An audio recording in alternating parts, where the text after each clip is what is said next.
But you know what? We didn't do this yesterday, John, and I'm sorry because we were so locked into the decision to not play the starters. We were so locked into the doomsday scenario that played out for those of you who wanted the starters to play and not wanted to go in with the backups and not wanted to get the week of rest. You wanted the 2 seed. There was so much to react to yesterday. We never said it. Happy playoff week. I mean, it's playoff week. It's Eagles-Niners wild card weekend this Sunday, 4:30. You know we're going to talk about it all week long. You know it's going to be all over the city of Philadelphia this weekend. Playoffs are playoffs, regardless of how you feel going into it, regardless of how down I've been with this team for a while. It's still playoffs. Like the angst or excitement, whatever feeling you have for this upcoming weekend, it's here. So happy playoff week, Johnny. I'm glad to you're feeling that way. I'm glad to hear it because that's exactly how I feel. I think the older generation appreciates playoff weeks much more than the younger. Much more. Because we went through years where they'd make the playoffs once every 6 years. Sure. So to me, every single playoff week means something just so much more because I dream of what we've seen, a postseason run. But anything that ends up with that without this being a run is going to be a huge disappointment. Oh, absolutely. It's got to be. This can't just be a. You know how I feel. Like, get to the postseason can't just be get to the postseason. No, I'm just happy that we're here. I'm glad. I'm just celebrating the fact that we're here, right? Like, playoffs are playoffs. We have another playoff appearance for the Eagles, playoff appearance for the Phillies, even though that ended in disappointment. And hopefully in 2026, the year that we're currently in, 6 days in, we see a Flyers and Sixers playoff berth. That would be fun. Sixers just can't lose to G League teams. That was incredible last night, and that was the biggest waste of my time. Thank you so much. I could have had 45. The amount of bad TV you watch. This was the biggest waste of your time. I could have had 45 minutes. Please, you're watching that upside down crap. Don't give me that of what I watch. Stupidity. Start of the world. I'm not watching that nonsense. They're 45 minutes of watching the Sixers literally sleepwalk versus a bunch of guys who the Denver broadcasters laughed through. Oh, the yeah, game. it was a horrible loss yesterday. That's horrible. Horrible loss. And hopefully tonight the Flyers, as they reach the halfway point, give us something to really party about. That would be nice. So, look, it is playoff week, and more in the 7 o'clock hour, we'll start, I say, turning the page to it, the next chapter, which is Eagles 49ers. But there is one more thing I kind of want to discuss based off of the decision, right? All right. I feel like this is LeBron James show, the decision. But no, the decision of whether or not Nick Sirianni should have played his starters. So yesterday, I knew Middays with Marks was going to be fiery. He was fired up, man. John was not happy as much as you were not happy. He was more angry, though. Well, yeah, and I also heard his reaction last Wednesday when the announcement comes out 5 minutes after Connor and I are off the air. I heard his immediate, he was not happy. So it wasn't like game played out, then he was angry. No, he was upset with the Eagles' decision when it happened, and then, of course, the game plays out the way that it does. So I'm listening to him and Sean Brace, driving home, and then I tuned back in when I was making another drive. And I heard them play a clip of Rex Ryan. We all know Rex Ryan. He had a tremendous time with the New York Jets. Was winning. Well, he had a tremendous couple years with the Jets. Winning with Mark Sanchez, still a mystery to me. Well, it's because that defense was really freaking good. He was amazing. He, of course, is now a member of ESPN, has been for a while, and he was on Get Up yesterday. And this was Rex Ryan talking about the Eagles not playing the starters. Yeah, I played him initially for about a series or two, and then I said, D. Wood, get over here. Park it over here, and then, So then how do we criticize? No, I'm because you're worried about we never someone had getting hurt. a chance for the 2 seed. Trust me, if we would have, we weren't winning our dang division. But if we had a chance for the 2 seed, oh, hell yeah. D. Wood, you're playing the whole game. We'll rest in the offseason. Trust me, we're going to do it. And here's the thing. It was like 50-50 whether Detroit was going to beat Chicago. All right, you got to realize Dan Campbell's over there. Yeah. They hung 52 on the same vaunted 85 Bear. This 2025 Bear defense, give me a break. So to me, I think you had a great chance to get the 2 seed. And one thing I know about Philly, they are hard as hell to beat in the playoffs at home. Yeah, they are. They're, in fact, one of the best teams in the Super Bowl era on home field in the playoffs. One of the best winning percentages in the entire NFL. Sure. But Nick Sirianni doesn't find that important. Like they're just throwing aside all data, which he cares about his data, his research. His studies. The Eagles are one of the best teams in football on their home field, not only in regular seasons, but in the home field in the postseason. Not important. We don't care. We want rest. That's great. They're also the best NFL team on the road under Nick Sirianni in the regular season. They are regular season. Yeah, they are. Right. That is correct. There are how many in the postseason? They've only played 2 road games. And what did they do in those games? Oh, Tom Brady with Jalen Hurts in his first year, and then the 23 collapse year. Okay, just checking, because if there's numbers, there's numbers. Just checking. I get to the point. Yeah, sorry. Sure. So I hear Rex Ryan talk, and I respect Rex Ryan. He was a good head coach in the NFL. Now, one thing he talked about going for the 2 seed. We'll rest during the offseason. I love that line. When he was the coach, the 2 seed did have the bye. So it's a different story. Totally different. Like back then, yeah, you're playing for there's not even a debate. Till 2019, the 2nd seed had a bye. Right. So when Rex Ryan was the coach, the 2 seed, you definitely would play for it. I understand all the numbers you have about playing at home. So I hear Rex Ryan talk, and I'm not doing the whole Rex Ryan's resume versus Nick Sirianni's resume. I don't like that, right? But he was a good head coach in the NFL. But it made me think. So I'm driving, and it got to the point where I have the radio on, but I'm not even listening anymore. With all due respect to Johnny Marks and Sean Briggs, because I'm thinking about the show. How can we talk about this? Sure. Does Nick Sirianni deserve any benefit of the doubt or any maybe more respect? You know me. I'll be the first guy to take a shot at Sirianni. I literally said last week when you were on vacation, he's lucky that he wins, or I think this city would hate him. Okay, there are people that already feel a certain type of way about Nick Sirianni, even with his winning, because he's annoying at times. You realize how crazy a statement that is, though? What? He's lucky that he wins. He's lucky about his attitude. Look, Nick Sirianni does a lot of things to make himself very unlikable to his peers. Right, that's what I'm saying. And he does a lot of things that are very like to me last week, and I wasn't on the air, only on Friday. Extremely arrogant. His whole, I looked at the number. Yeah, I'm making the decision here, the best decision. It wasn't the best decision. And now in retrospect, it's okay to say I made a decision and it may not have gone the best, but that's the decision I made. But let me decision ask you is not something. There were people yesterday still insisting he made the right call. It's still the right call. Let me ask some. How it's not. You said it's not the best decision. How do you know? We don't know. Because that's what I'm saying. I'm not saying that I'm right. I'm saying he's wrong. Because you see, you can't say it's the right decision. He can't say he's right. I can't say I'm right. Okay, fair. Nobody can say they're right. So anybody saying yesterday, well, he still made the right call. No, you're wrong saying that. I'd be wrong if I said he made the wrong. Sure. What you're wrong about is nobody knows until this plays out. If they go on the road and lose a divisional playoff game, it was the wrong call. Because what we know is this team wins home playoff games at an amazing rate and an amazing success rate. So we don't know yet if it was the right strategy. What I can tell you is, speaking to an Eagles player yesterday on a piece of business, that his guess would probably be around a third of the players would have voted to play. Okay, a third. Around a third of the players would have voted to play, and probably more defense would have voted to rest. Yeah, because they've been carrying the team all season long. And by the way, we understand that. Yeah. But the thing is, you could have played your starters, taken control of a game, and then gotten your rest. The point I'm trying to make, this was Nick Sirianni's decision, right? We can't say that like Howie made this call or Jeffrey Lurie. I disagree with you completely.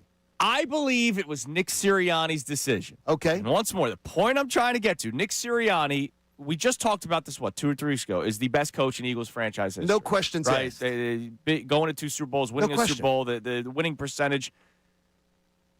Does he not deserve, like, the benefit of the doubt? Like, that it was his decision, the most successful head coach in Eagles franchise history, the defending Super Bowl champion Philadelphia Eagles as the head coach. I'm not sitting here that Nick Sirianni's the smartest man in football. I don't think he invented football. He might sometimes tell you that he did. He talks about his studies, which I laugh at, and that's why I'm saying I'll be the first guy to laugh at Nick Sirianni or criticize Nick Sirianni. But when it all is said and done, we're having this debate about a decision that one of the more successful coaches in football history made. Are you telling me you believe the front office had nothing to do with that decision to rest the players? Because if you say that, I completely disagree with you, like 100% disagree. I imagine they sat down and said, what do you think, Coach? I don't believe that Nick Sirianni made this decision. And I don't believe Nick Sirianni has the latitude to say, Howie, I don't care what you think. I'm resting my players. You go up to your office. I'm resting my players. But Nick, I want you to play for the 2 seed. Howie, go to your room. I believe Howie is the more powerful person, and I believe Howie wanted them to rest as much as Nick did. All right, so there's a collaboration. So to me, though, I get your point, though, is you're going to tell me. So then Howie deserves that respect too, because Howie's one of the better GMs in the NFL. All right, who gave us Kevin Patullo? Okay, who gave us a Super Bowl? Like I don't know. What I'm saying I can do that right back. Someone doesn't deserve the benefit of the doubt. No, someone can deserve respect, but not deserve the benefit of the doubt. All right, so then do you respect his decision? I can give not that decision, no, because I haven't seen it play out. Because I can completely disrespect the decision to hire Kevin Patullo. I can completely disrespect the idea that they let Kevin Patullo go months and drive this car into a ditch before they finally admitted that Nick Sirianni had to step in and sort of try to take control and try to step in. Okay. So I don't trust his judgment. But what about, again, this is about the players, so I can't say forget Kevin Patullo, because Kevin Patullo might be the reason why you don't win anything in the playoffs. Well, that's why he doesn't get the benefit of the doubt from me, is what I'm saying. But if he is the leader of this team, right, he's the head coach of this football team, what if he spoke to everybody one-to-one? I don't know. I don't know what the meeting room was like. Did he have 53 guys come in? I don't think, no. I think his leadership council most likely spoke to him. And if it came out that the majority of players, 2/3, according to the people that you've spoken to, I would believe that, yes, said that they thought it'd be better to get the week off. And I'm just going to guess, knowing this team and how much success that they've had and the success that I believe they still want to have, I don't think their decision was, week off so that I can put my feet up and be on vacation. No, I think we think this is better for us when it comes to the playoffs. And if it's a decision about the playoffs, a decision about a playoff run that a lot of people believe more in than I do, should you not give the benefit of the doubt or the respect to the head coach that's one of the best in the NFL? Do you say, well, again, this is the same head coach that I'm not giving the benefit of the doubt on everything to. If I saw him, the fact is, the reason they're in the position they were in on Sunday is because of his decision-making with the offensive side of the ball. So I can't blatantly give him the benefit of the doubt. No. What I will give him, though, is I give him credit for things that he does well. I do think he builds a good culture. I do think he understands his talent. So I do think he probably talked to players. But I think also, too, it's sometimes the job for the coach to make a tough decision that the players don't want. And I guarantee you, that it's weird, is that you're going to get a uniform answer out of the locker room. Sure. That, we were in support of resting. And that's credit to Sirianni for being able to have it buttoned up. And remember how Doug Peterson at the end, remember how it was leak. It was not buttoned up. You don't hear leaks out of Nick Sirianni's locker room. So he gets a lot of credit for that. But benefit of the doubt? No. He doesn't get benefit of the doubt because too many things under Nick Sirianni are off the rails. Okay. He gets respect for his accomplishments, though. Big time respect. And I'm a guy behind a mic in this city who has never called for his job. I'm a guy who has always celebrated the fact that he is the best. I think Andy Reid takes a back seat to Nick Sirianni in this organization's history, and I don't even blink to say it because of the fact that he's done things that Andy couldn't get done. Nick Sirianni is... But benefit of the doubt is a hard term for me. Okay, well, I'm curious. 610-632-0975. You can text in, you can call in. Regardless of where you came when it came to the resting starters or not, or playing the starters, going for the 2 seed, does Nick Sirianni get any respect for the decision that he made or the benefit of the doubt for the decision he made, whether you felt a certain type of way or not, because of what he has been able to accomplish? Like, if he was a first-time head coach, right, this is his first year, and he thought that this was the best decision, and he acts like he knows everything. We go, oh, dude, come on, man. Like, you've been here for 5 minutes. But he's been here for 5 years, and it's been the best 5-year stretch, as you said, in Eagles franchise history. Oh, it's the best. By far. Remember, that was the whole debate that we had. By far. You don't even. He's the head coach of it. There's no argument about it. But I'm going to lead you through this year. I've heard Nick Sirianni sit up there and talk to us about the season that we've watched unfold. And we've come in here week after week. Fans have texted us, called us, discussed with us, saying, what the hell is he watching? What is he talking about? It's been bad with this offense. But he tells us that it's not that bad. Well, he tells us Kevin's it's not that great good. In the good halves. Nick's bad in the bad that's halves. why I can't say he gets the benefit of the I doubt. wonder where people come in on this. 610-632-0975. Here he was yesterday at another press conference yesterday, talking about, sort of balancing health and going after things like the 2 seed. I think it's always a fine line of, like, there's 2 things that need to happen, right? You got to have your players available, and you do different things to make sure that happens throughout the year. But it is so important that you continue to get better as the season goes on. I think our guys have a great balance, and we do a good job of balancing, that intensity at practice. There's no balance of the intensity at practice. When we're out there, we're ripping it. But I think we know how to our guys know how to practice. They know how to practice efficiently. We've had a tendency of getting better while also having guys healthy. And so we continue to tweak the process of what we do. Great people in this building to help us make decisions. There's a lot that goes into that. And then you got guys that are truly committed to this game because they love this game and they want to be the best versions of themselves they possibly can be. That, you could have all the resources in the world. If the guys aren't using them, it's for nothing. But our guys do such a good job of using the resources they have, taking care of themselves. And I think we have a pretty good process. So, yeah, as an organization, I think we take a lot of pride in that. Hey, remember, my favorite float last year during the parade was the medical staff. You did like that. That was my favorite. Well, they did. I gave us You gave an ovation. they were healthy. Now that doesn't happen much often in the NFL. Now listen to what he says there. Okay, have the Eagles gotten better as the season's gone on? No, offensively they've not. The Eagles are 3-4 going into the postseason. Yeah. Defensively they have. Yeah, defensively they're great. Yeah.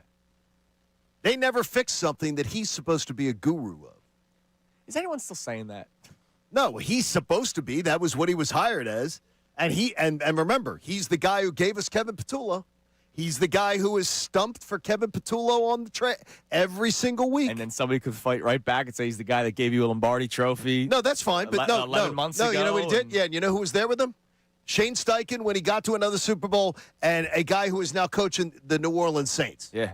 It almost sounds like to you the hiring of Kevin Patullo is worse than the Super Bowl was great. No, it's not. I don't look. The Super Bowl is the past. The Super Bowl is fantastic. It's great. But the Super Bowl has nothing to do with what's going on during the 2025. It is 2026 now, but 2025 season. The Super Bowl does not have anything to do with what's going on because you somehow managed to take arguably one of the most talented offensive rosters and the most expensive one in the NFL, and you toss the keys to somebody who is obviously not qualified. Right, but this and you stumped for them all year. You have not been able to help fix it, and the car was driven into a ditch. I got you.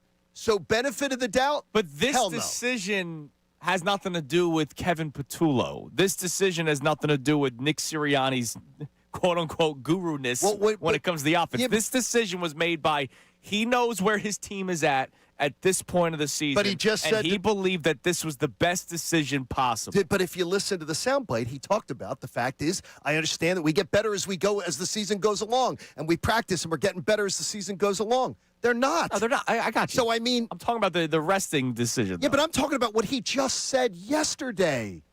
They're not better as the season's gone along.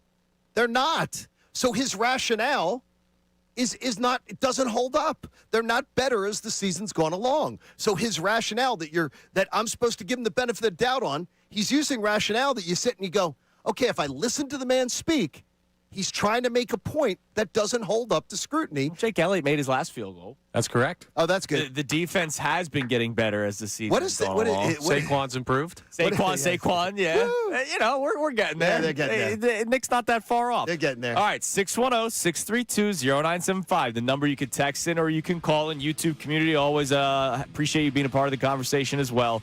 Should Nick Sirianni get any benefit of the doubt for the decision that he made to not play the starters? We know this scenario. We know how it played out. It did not play out the way many people wanted it to for the Eagles. And now, of course, there's a lot of anger thrown toward Nick Sirianni, the guy that's been to 2 Super Bowls and won one in 5 years. All right, coming up next, speaking of health, now that it is playoff time, everything goes out the window. All right? You have to play to win the game. Somebody said that before. There was a question asked yesterday that I believed was the easiest answer possible. I just hope it happens. It's Kincade and Salciunas here on 97.5 The Fanatic. Now on 97.5 The Fanatic Sports Update. Eagles trusting their experience. I'm Connor Thomas, and the Birds are gearing up for their first postseason game. 4:30 p.m. Sunday, hosting the Niners at Lincoln Financial Field in the NFC wildcard round. And there are plenty of questions about the Eagles as they head into the playoffs, but one thing that can't be questioned is their health.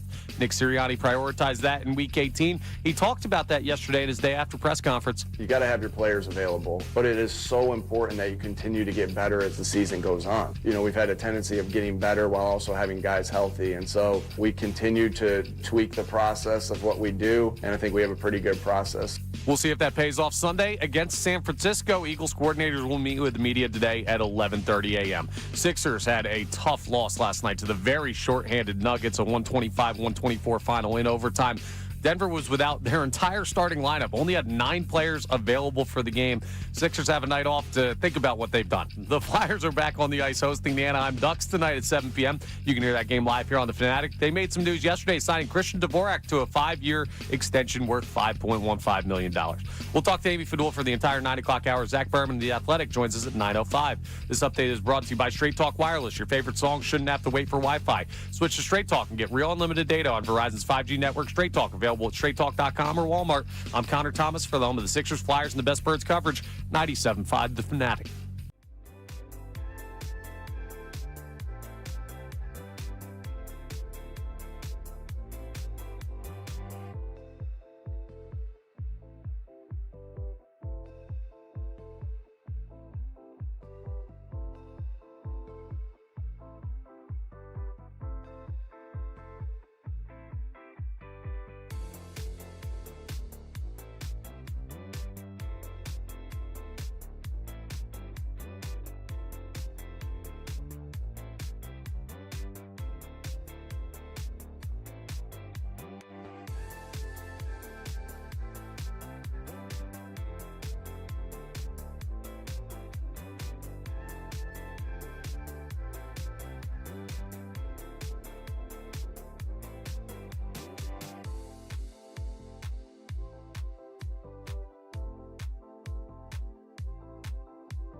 97.5 The Fanatic. You can watch the show on YouTube any day. Maybe today's even more of a reason to watch on YouTube because yesterday it was too big of a day. There was no tomfoolery yesterday. Today, what happened, it happened. What's in the past is in the past. My Ravens lost. I say my Ravens jokingly, but my Ravens lost, and so it's Rainbow Propeller Hat Day on Kincade and Salciunas. I got to see, is the propeller on? Yeah, I can see it on the YouTube channel. I'll give it a nice spin. That thing's spinning. For the audience. I'm going backwards, Rainbow Propeller cap today. I needed to mix it up, One of these days. Because you've had to wear it now for the second time. Yeah, one of these days you guys will actually say something of merit and will be put to the hat test. Just kidding. You have because you said the 30-point thing. Yes. And you got it by 31. I got it by 31. Believe me, I was waiting. John's bet was that the Eagles would score at least 30 points in one of the final 4 weeks of the regular season. And thank God you played the Raiders because that wasn't going to happen. I thought for sure I was getting it earlier, too. And then I'm like, oh, boy, I'm sorry. Connor, you just need to say something. Yes. You guys like it better when I don't say something. Coming up in a few minutes, I'm rocking the 88 jersey today because we are going to the Flyers game tonight as a show, hanging out with some listeners because if you remember when we did Name That Caroler, we gave away 5 pairs of tickets to tonight's game against the Ducks. And we'll be watching the Flyers, and they made some news yesterday we'll get to coming up in a few minutes. But I want to play another clip from Nick Sirianni's press conference yesterday because all this talk about health in Week 18, regardless of where you sided on it, I was pro resting the starters. I got what I wanted. Obviously, the doomsday scenario played out for people like John that wanted the starters to play because you wanted the 2 seed. The backups did not win. The Lions beat the Bears, and you sort of cost yourself a chance at having the guaranteed second home playoff game if you do win Week 1. Here was Nick Sirianni yesterday being asked about the usage of Jalen Hurts on the ground in the playoffs. We'll see as we continue to game plan for this team. Obviously, we'll see, the direction we go in with some of those things. Jalen's ability to run, pass, get us in and out of plays. He can do a lot of things really, really well.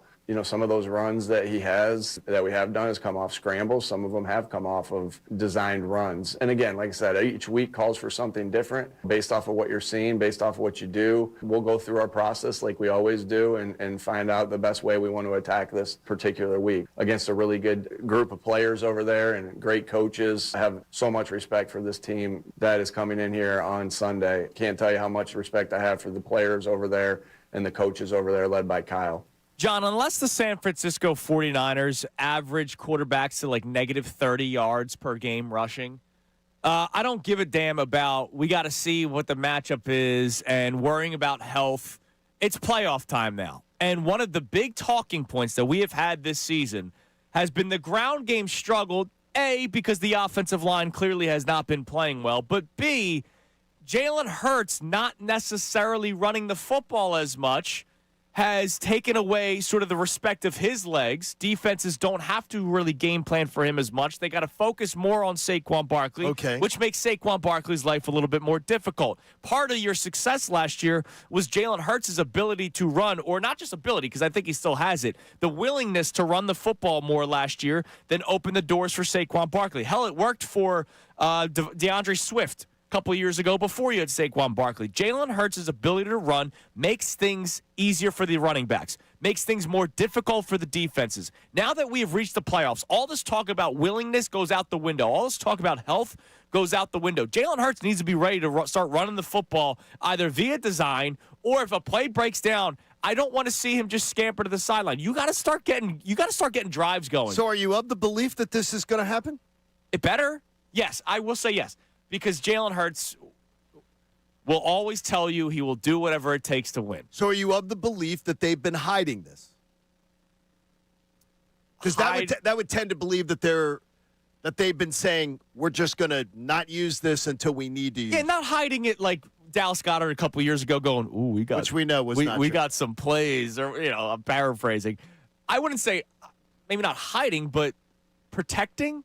Is that a word? I would say protecting because he has been hurt at the end of seasons the last couple of years. Considering the way that they passively attacked the end of this season, yes, I would believe that could absolutely be an option. And I don't believe from anything I've seen out of Jalen Hurts that he's leaving anything on the field in a postseason. In a postseason, right. Jalen Hurts is not going to leave anything. And I also believe that if Jalen Hurts was asked if he wanted to play on Sunday, he would have played. I'm sure he would have, yeah. I bet he would have been one of the voices to say, I want to play against the Commodes. I believe A.J. Brown would have been one of the people saying, I want to play against Washington. And so I would imagine it eats at his innards that they lost that game. Tim McManus told us on pregame on Sunday that Jalen Hurts was one of the guys who he undoubtedly wanted to play. Yes, no questions asked. He probably wants to play in the preseason game. The thing is, though, people were making it out. There were many listeners and otherwise that were making it out to be, oh, no, the Eagles players wanted to not play. And I was pretty much told yesterday that's not the case. Yeah, no, there were many. Some wanted and some wanted not to. Yeah, but probably, and I was told more like probably 2-1, but most of the defense needing rest. And by the way, the defense, absolutely, I get it. They absolutely earned rest. They earned more rest because they get their wheels beaten off them. Connor, what do we got on the text line at 610-632-0975? Does Nick Sirianni deserve any benefit of the doubt if you were somebody that was upset with the decision or you're upset with the result? Because we did have a caller yesterday and a couple texters chime in that they were pro-rest and then they were upset with how it played out. Correct.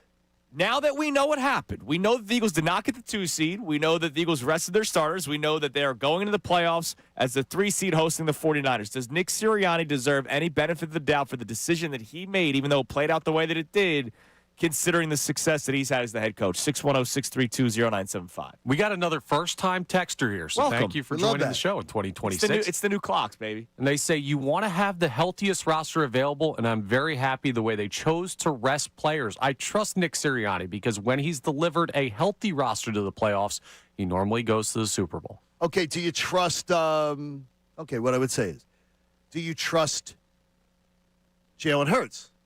I would ask that texter. Do you trust Jalen Hurts? I believe A.J. Brown was a player who wanted to play. Do you trust Jalen Hurts? Do you trust A.J. Brown? Sure. Okay, they wanted to, like if Jalen Hurts wanted to play, which we pretty much can confirm wanted to play, and there were other players who wanted to play. So we don't trust them? Here's I'll say it, Like I'm asking you guys, because I'm not saying it is. No, but does 1 + 1 = 2? That if we say, I trust them, that's the right decision, does that conversely mean you don't trust the guys who wanted to play? No, I'm not saying that. But what I will say is sometimes you got to protect the players from themselves. And if, let's say, Lane, you're not bringing back, right? We were cool with Lane Johnson not playing, right?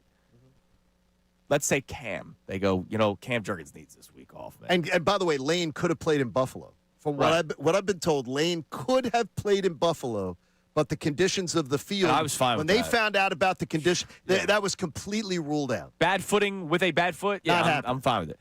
Let's say it's Lane, Cam, and I don't know. I don't know where Jordan Mailata comes in on this because I think Jordan Mailata is a mouthpiece.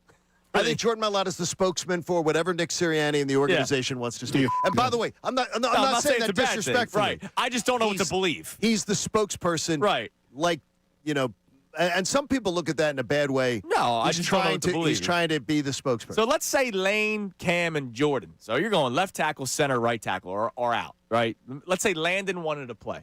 Let's say Tyler Steen wanted to play. Are you playing Jalen Hurts behind 3/5 of your starting offensive line on the sideline? No, what I'm saying is that maybe you go. You could say, "Hey, guys, we're playing till we get this game won, because we play to win the game. We listen to our man. We should get Herm on this tomorrow. We play to win the game.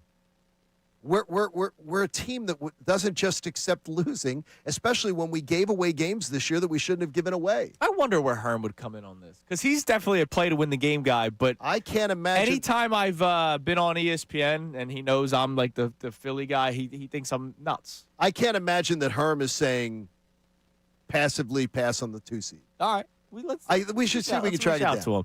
I know he's up. All right, we'll get to more texts as the show continues. But Johnny, Christian Dvorak got the 5-year extension yesterday, a little over $5 million per year, and Twitter was nuts yesterday. I understand why when the signing went down. So curious to get your thoughts on it. It's wild how split the city is right now. I'm not talking about this move.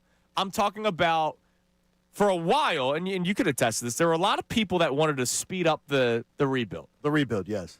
And now you're getting people that are upset that it seems like the rebuild is being sped up. So Because this isn't a rebuild move. Right, I got you. This is, to me, I honestly, look, I'm a big supporter of what Danny Briere and Keith Jones have been doing. I don't like this move. Okay, why? Because a team that is years away from competing for a Stanley Cup, not years away from competing to get in the playoffs, but years away from being a Stanley Cup contender. Sure. Doesn't sign a 30-something-year-old, which is what it's going to be. To 5 years. Yeah, I don't do this move.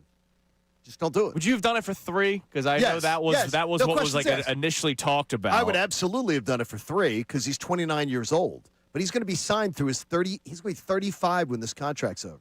You love these contracts in I Philadelphia don't like it right now. I don't like it. I thought Dave Dombrowski, honestly, when this deal came across, I thought Dave Dombrowski was the one who signed it. So we had Anthony Sanfilippo on last week when you were out, and he was in favor of the signing. I don't remember. For 5 years? We weren't talking 5 years yet. He okay. was just in favor of the extension because he said this is a player that you've kind of been looking for. No, I like it. I mean, he's a 9-goal. He's got probably has like 20-something points. So you like the player, just not the amount of years. No, I'm not going 5 years with him. 3 years, I would have been all in. Yeah, And the money sounds about right, but not 5 years. social media was nuts. Well, yesterday. 5 years on a rebuild guy? Come on, this is like they're rebuilding. But then there's people that want to speed it up too. Like yeah, but you don't speed it up with 30. It's crazy where 30 we're at with the Flyers. I'm just excited that they're playing well, and I can't wait to go tonight. I can't wait. To It's the gonna be fun. barn, Johnny. The barn. All right, coming up next, the opposite of just when I thought I was out, they pull me back in. I don't know what the saying is. That is the saying. We'll try to figure. Well, yeah, but what's the opposite? We'll try to figure that out next. Kincade Salciunas, 97.5.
47 here on Kincade Salciunas 97.5. The Fanatic. Connor said we got a bunch of texts on the Nick Sirianni discussion. We'll get to those coming up in a few minutes. What is the opposite of just when I thought I was out, they pulled me back in?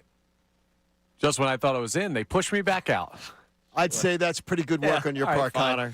I just wonder if there's another line that we could have used. I don't think they've ever written that in cinema. The Denver Nuggets coming to town yesterday and beat your team, your town, your Philadelphia 76ers in overtime, 125-124. So when I first say that, you probably go, oh, well, it's overtime against the Nuggets, Jokic. No, he didn't. He didn't play yesterday.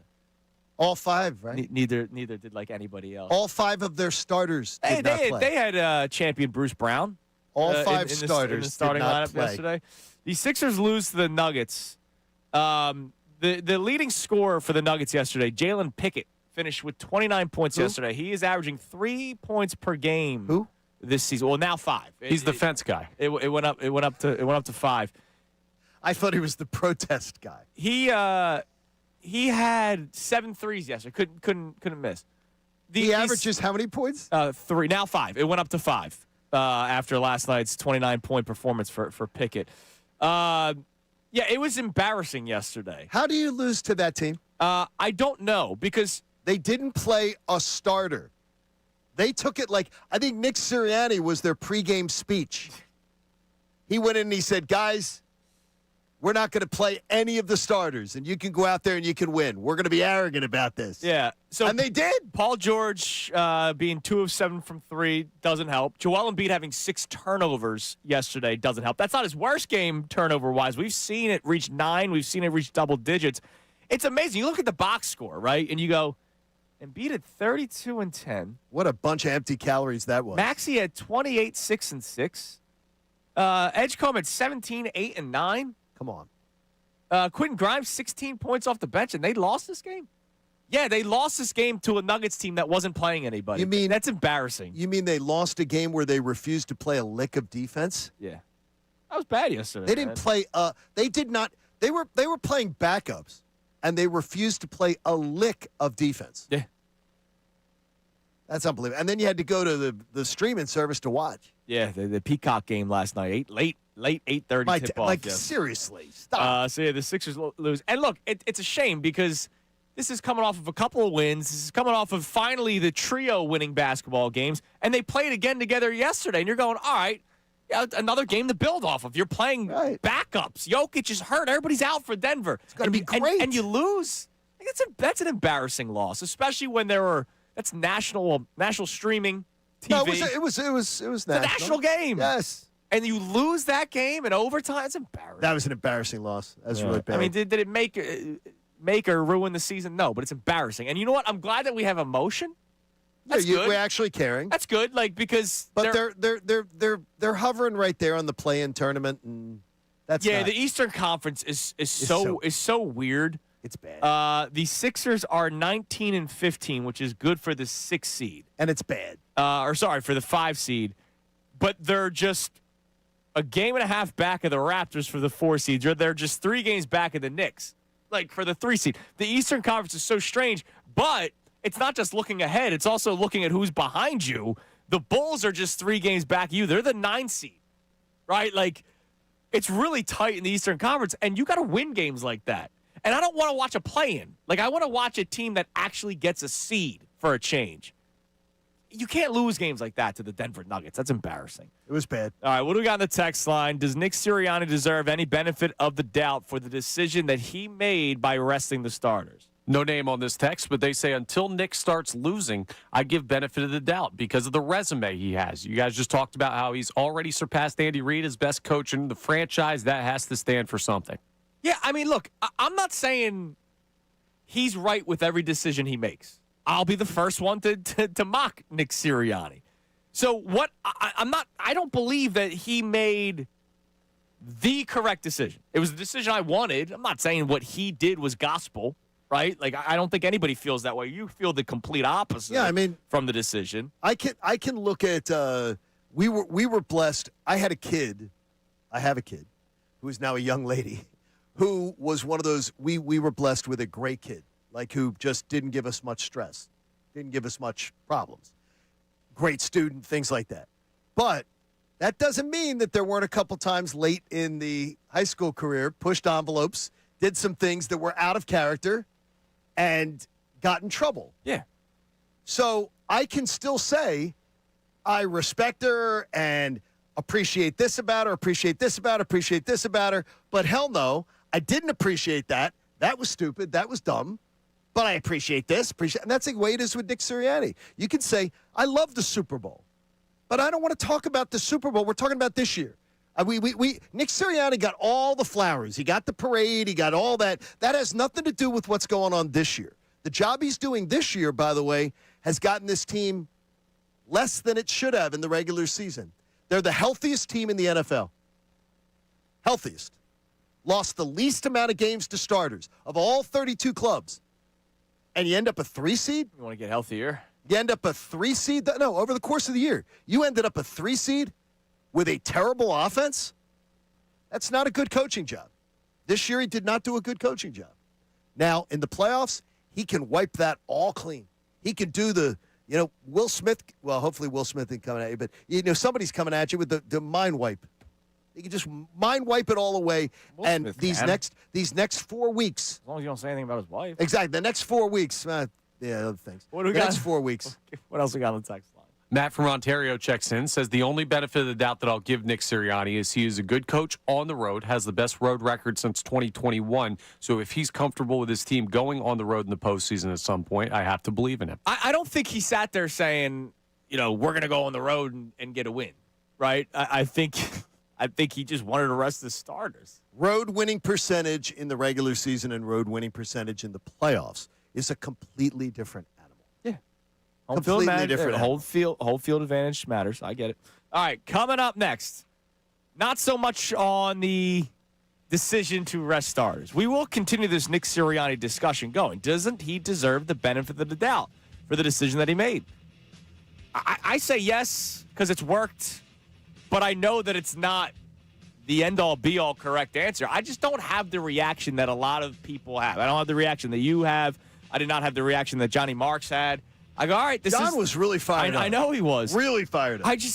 I think back to, he did it last year, and they won. So he's going to try it again. What did he have last year? All home games. Yeah. Things had to play out his way. Maybe they happen this time around as well. 2 home games guaranteed. 610-632-0975. But also, we are finally in the week of the playoffs. It is Niners week. Where are we this time compared to last year? It's Kincade Salciunas, 97.5 The Fanatic. Now on 97.5 The Fanatic Sports Update. Sirianni putting faith in Hurts. I'm Connor Thomas, and the Eagles are getting ready for their first postseason game, 4:30 p.m. Sunday against the Niners in Philly, the NFC wildcard round. And there are plenty of questions about the Eagles as they head into the playoffs. But one thing that can't be questioned is their big game experience, especially the quarterback. Reigning Super Bowl MVP Jalen Hurts. Nick Sirianni talked about him yesterday. Obviously, Jalen's a great player and has had a lot of big game experience. That's huge. Every time he steps out in the field, I feel like Jalen does a great job of continuing to raise his level of play. Yeah, I think that's valuable. We see how valuable that is on Sunday against the San Francisco 49ers. Eagles coordinators will meet with the media today at 11:30 a.m. The Sixers had a tough loss last night to the very short-handed Nuggets, 125-124 in overtime. Nuggets were without their entire starting lineup. The Sixers are off tonight. Flyers are back on the ice hosting the Anaheim Ducks tonight, 7 p.m. You can hear that game live here on The Fanatic. They made some news yesterday signing Christian Dvorak to a 5-year extension worth a little over $5 million a year. We'll talk to Amy Fadul for the entire 9 o'clock hour. Zach Berman and The Athletic joins us at 9:05. This update is brought to you by Corona. Join Andrew and Ricky Bowe this Sunday at 4:30 for the Birds Playoff Watch Party at New Deck Tavern, the official 97.5 The Fanatic Watch Party location. $5 Corona Extra and $5 Modelo drafts. Giveaways and exclusive Go Birds tees. Sponsored by Corona. La Playa awaits. I'm Connor Thomas for the home of the Sixers, Flyers, and the Best Birds coverage. 97.5 The Fanatic.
can't scheme anything where you've even got guys on a crossing pattern or something where you just are running a little sideline?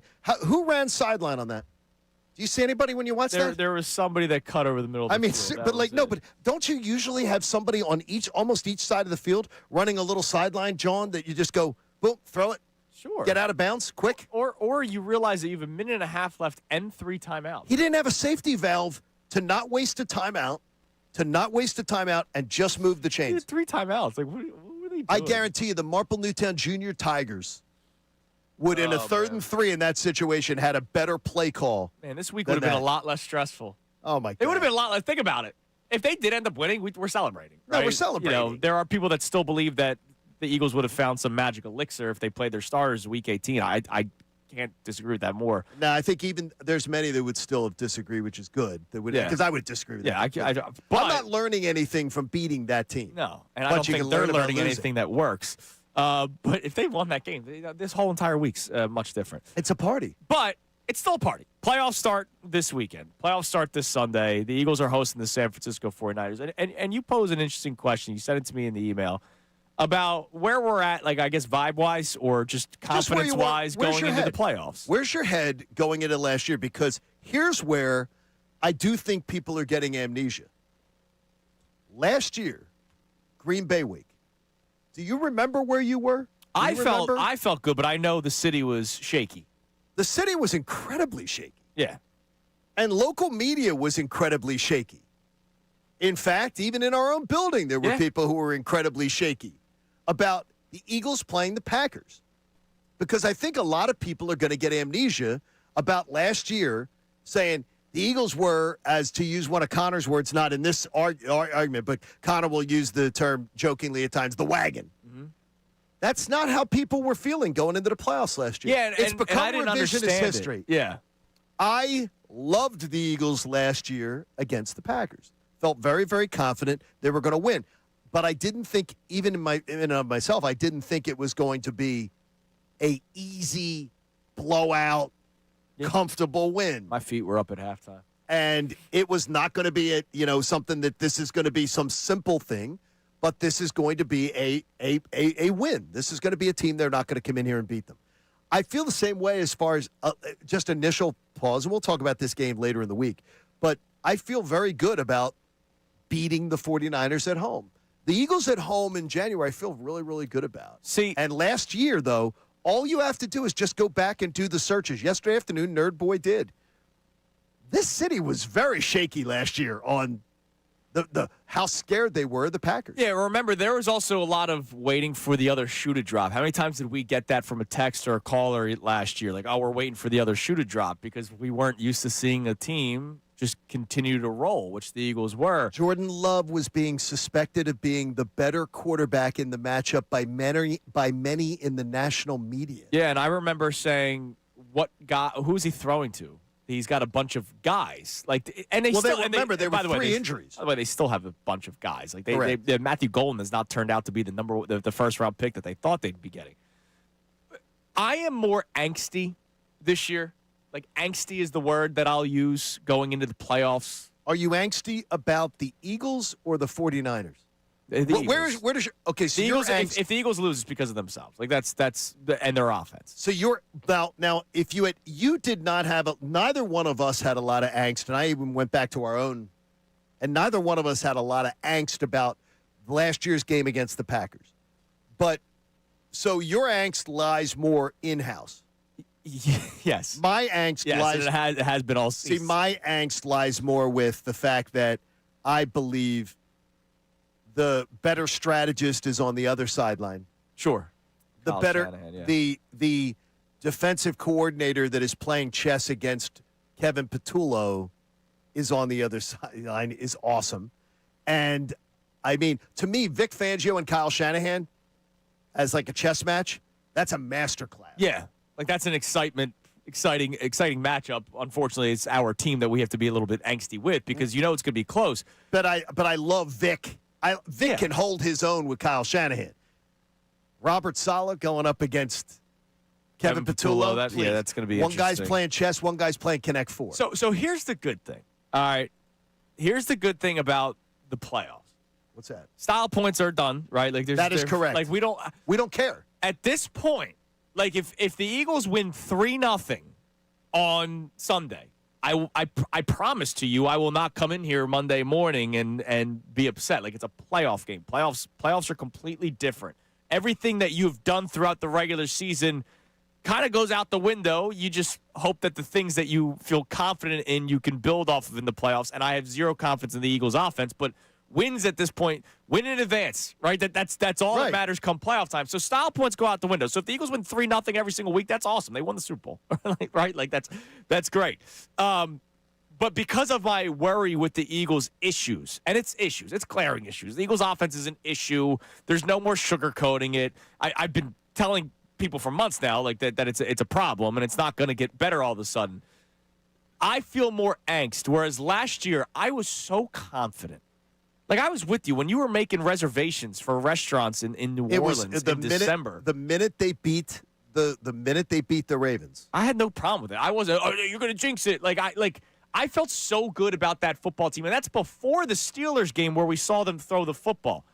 I have nothing on offense to hang my hat on right now, which is why I was pro-rest, because I'm just kind of hoping that the offensive line can get something going after 1 week off. But that's why I'm more angst. Last year, I was confident. We talked about Chesty Chunas. Chesty Chunas was born last year. There is no Chesty Chunas right now. Okay, but let me ask, though, is that do you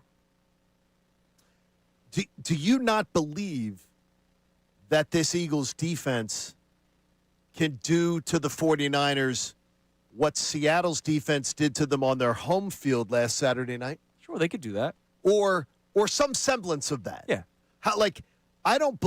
I'm not very sure. I don't think the Eagles are going to have to get above 21 points. Oh, you want to know my prediction already? No. But I'm just saying is that you're right there. Yeah, I don't think the Eagles are going to have to get I don't think Kevin Patullo's offense is going to have to get, or collaboration offense is going to have that great a day. So you say going to have that great a day. I don't think they can have that great of a day. But against that 49er defense? Yes. I think they can. Yeah, I think after watching the 49ers defense, I absolutely think that they can. I've seen them play 4 good games on offense this year. I can't think anything that they're going to have a good day. Like they don't deserve it. The offense does not deserve, I think, anybody saying, I think they can have a good day against this team, unless it's the Raiders and Commanders. Now, believing it is a different thing. Thinking it, logically, you should be able to think it considering what you've seen of the 49ers defense. Logically, I get you. Logically, I am with you, and I understand your point completely. Connor, where are you at this time around compared to last year when, not the exact same scenario. Eagles were going in as the 2 seed. This year they're going in as the 3 seed. You needed some things to definitely go your way in order to have home field throughout the playoffs.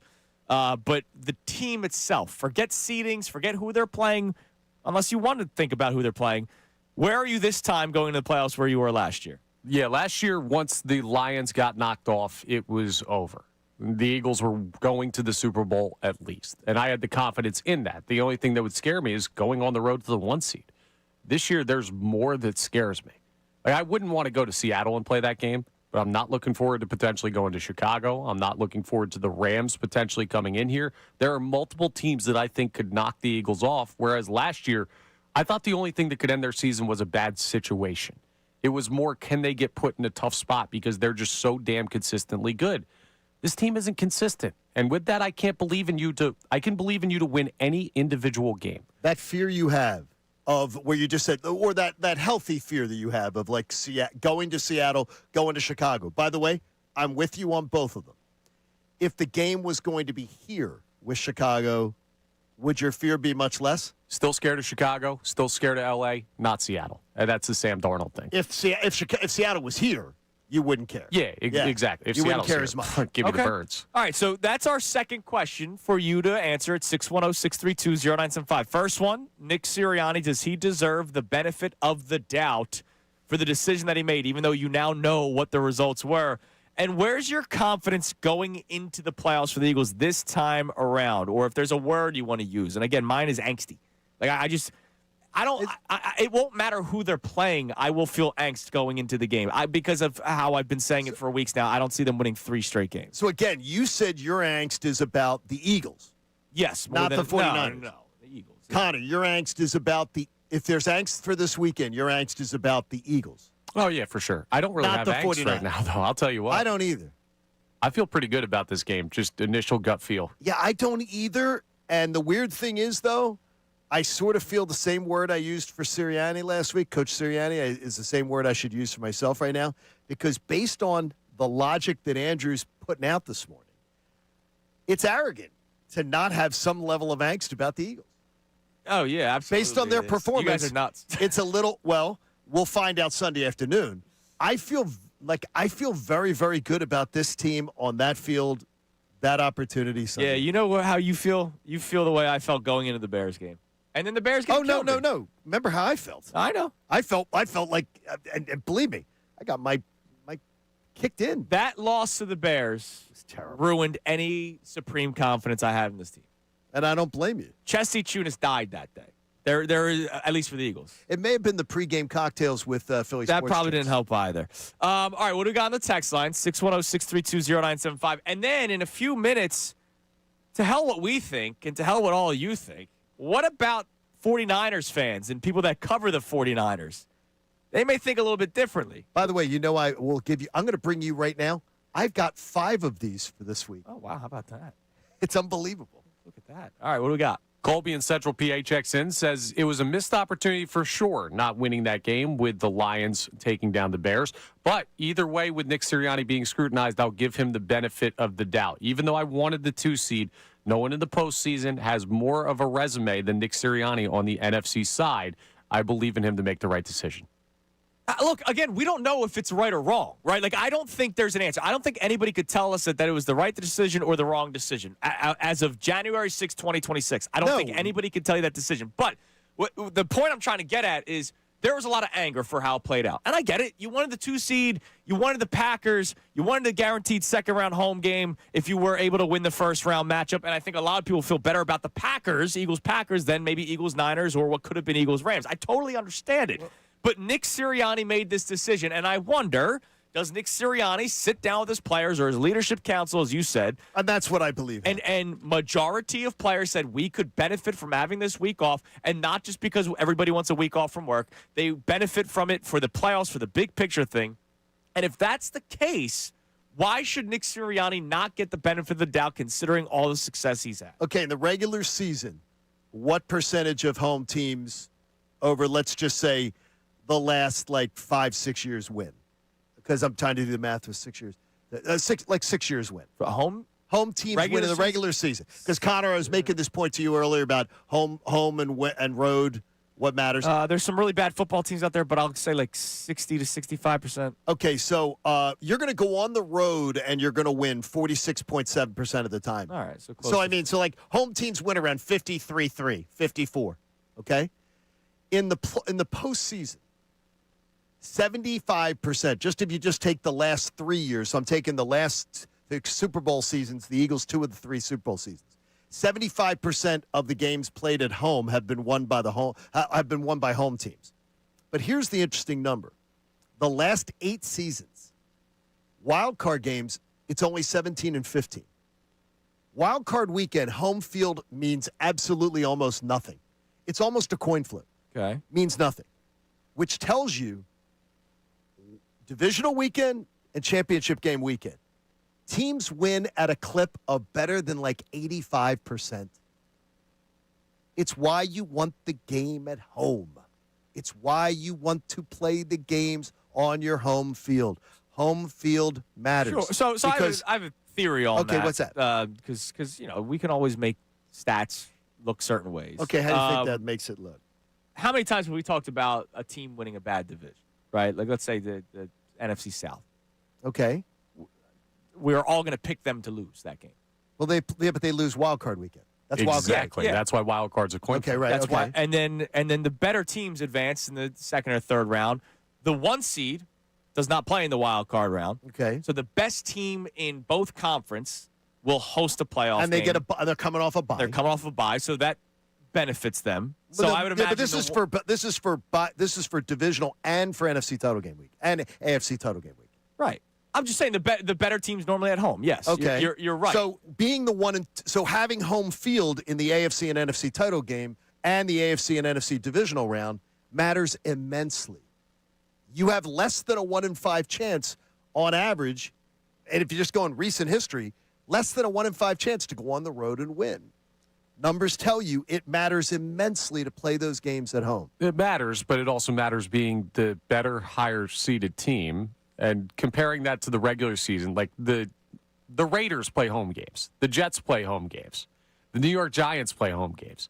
It's different in the postseason to compare the home game win percentage and what home field advantage means. When the home but that's what I'm saying is that's why you wanted to have the 2 seed is what this whole point is. This is why people who are telling you it doesn't matter that the Eagles punted on the 2 seed. It matters immensely because the teams going on the road in the divisional playoff round and in the NFC title game, they don't win they win at a less than 1-in-5 rate. They don't win often. And you're expecting them to go on the road and win twice in that scenario unless you get help from somebody else. Look, so you're asking them to climb a mountain that is an immense challenge. I just think typically the better team in the playoffs is usually at home, and the better team typically wins. And so I understand your statistics and all that kind of stuff. I'll just ask, do you think the Eagles are the better team? Who's the better team, Eagles or Bears? I think the Eagles are the better team, but the Bears came in here and absolutely. Look, trust me. And they manhandled them, which is the thing that I didn't like. But if the Eagles go to Chicago, you think the Eagles are the better team, and so I don't think it's a home field advantage thing. I think it's who's the better team. The Eagles will be favored in that game. I think it's a coin flip game. Okay. If they went there, just like a coin flip game. Do I feel that way about Seattle?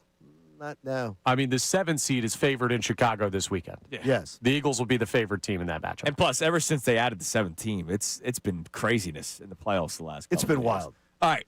What are people saying that don't cover the Eagles or aren't Eagles fans? You sent me the name of Grant Cohn. Yeah, Grant Cohn, who's covered 49ers for forever. All right, so Grant Cohn. Sort of does our work and also covers 49ers. He was on his podcast. He does all 49ers for Sports Illustrated. Here was his reaction to finding out the Niners were going to play the Eagles. What a rough 24 hours for the 49ers. If they had just scored 14 points against the Seahawks, they would have won, gotten the number 1 seed, a first-round bye, and they would have been the favorites to win the Super Bowl.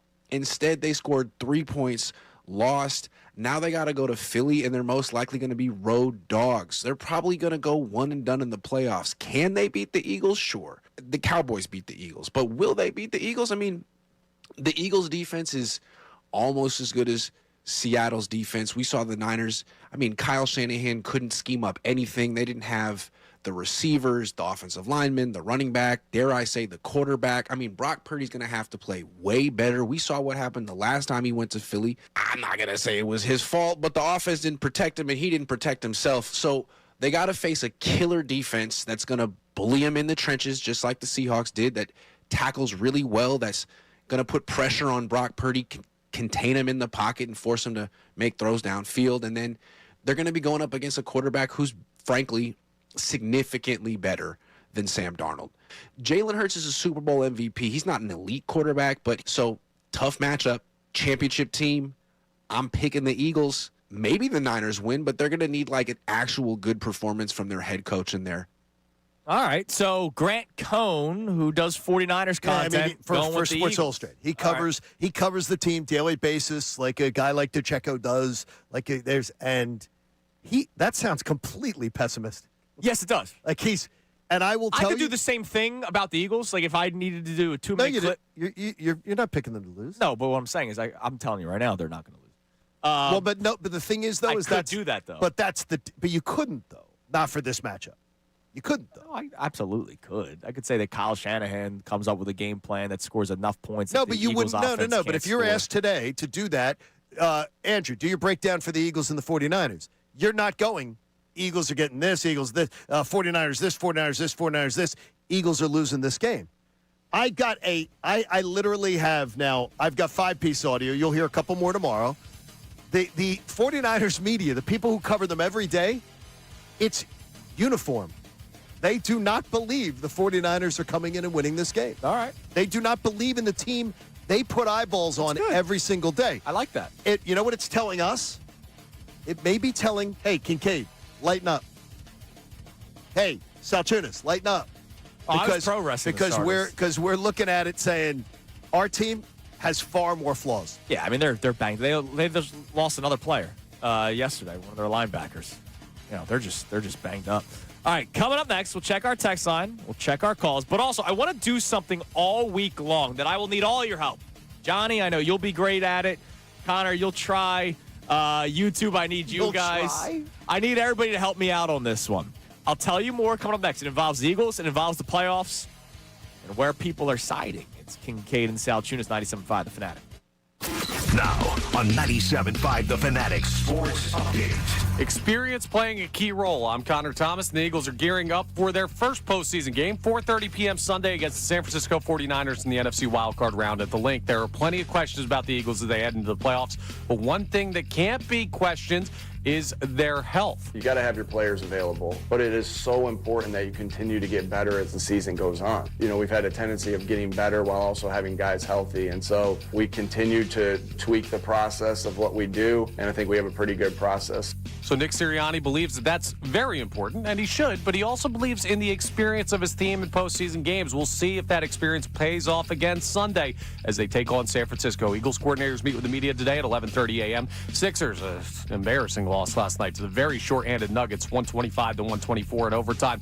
Nuggets were without their entire starting lineup, still found a way to win the game. Sixers are off tonight. Flyers are back on the ice hosting the Ducks tonight at 7 p.m. You can hear that game live here on The Fanatic. They made news yesterday signing Christian Dvorak to a 5-year extension worth a little over $5 million a year. We'll talk to Amy Fadul for the entire 9 o'clock hour. Zach Berman of The Athletic joins us at 9:05.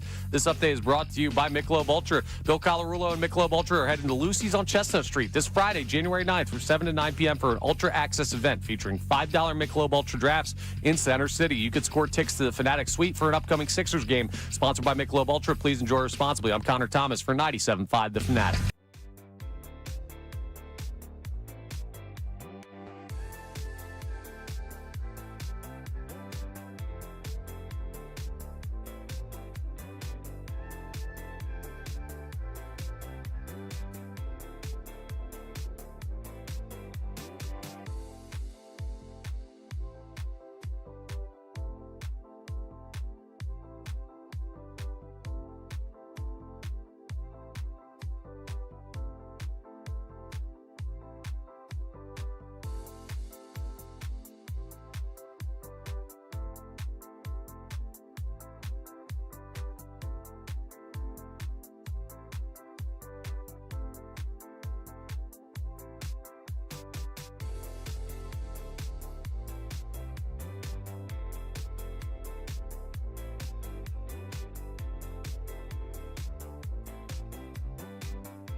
7 a.m. hours brought to you by the BetParks online casino and sportsbook app. Live bet sports on the BetParks app. Play all your favorite casino games. There's always another way to win on the BetParks online casino and sportsbook. Got to be 21 in Pennsylvania, Jersey, or Maryland. Gambling problem? Call 1-800-GAMBLER. All right, 7:31 here on Kincade and Salciunas, 97.5 The Fanatic. We introduced the new clocks yesterday, so longer starts the hour. I love it, man. I'm a big fan of this, the way the show flows. So I hope you guys appreciate it at home as well, or on the drive, wherever you're heading to. I know everybody's getting back to work this week.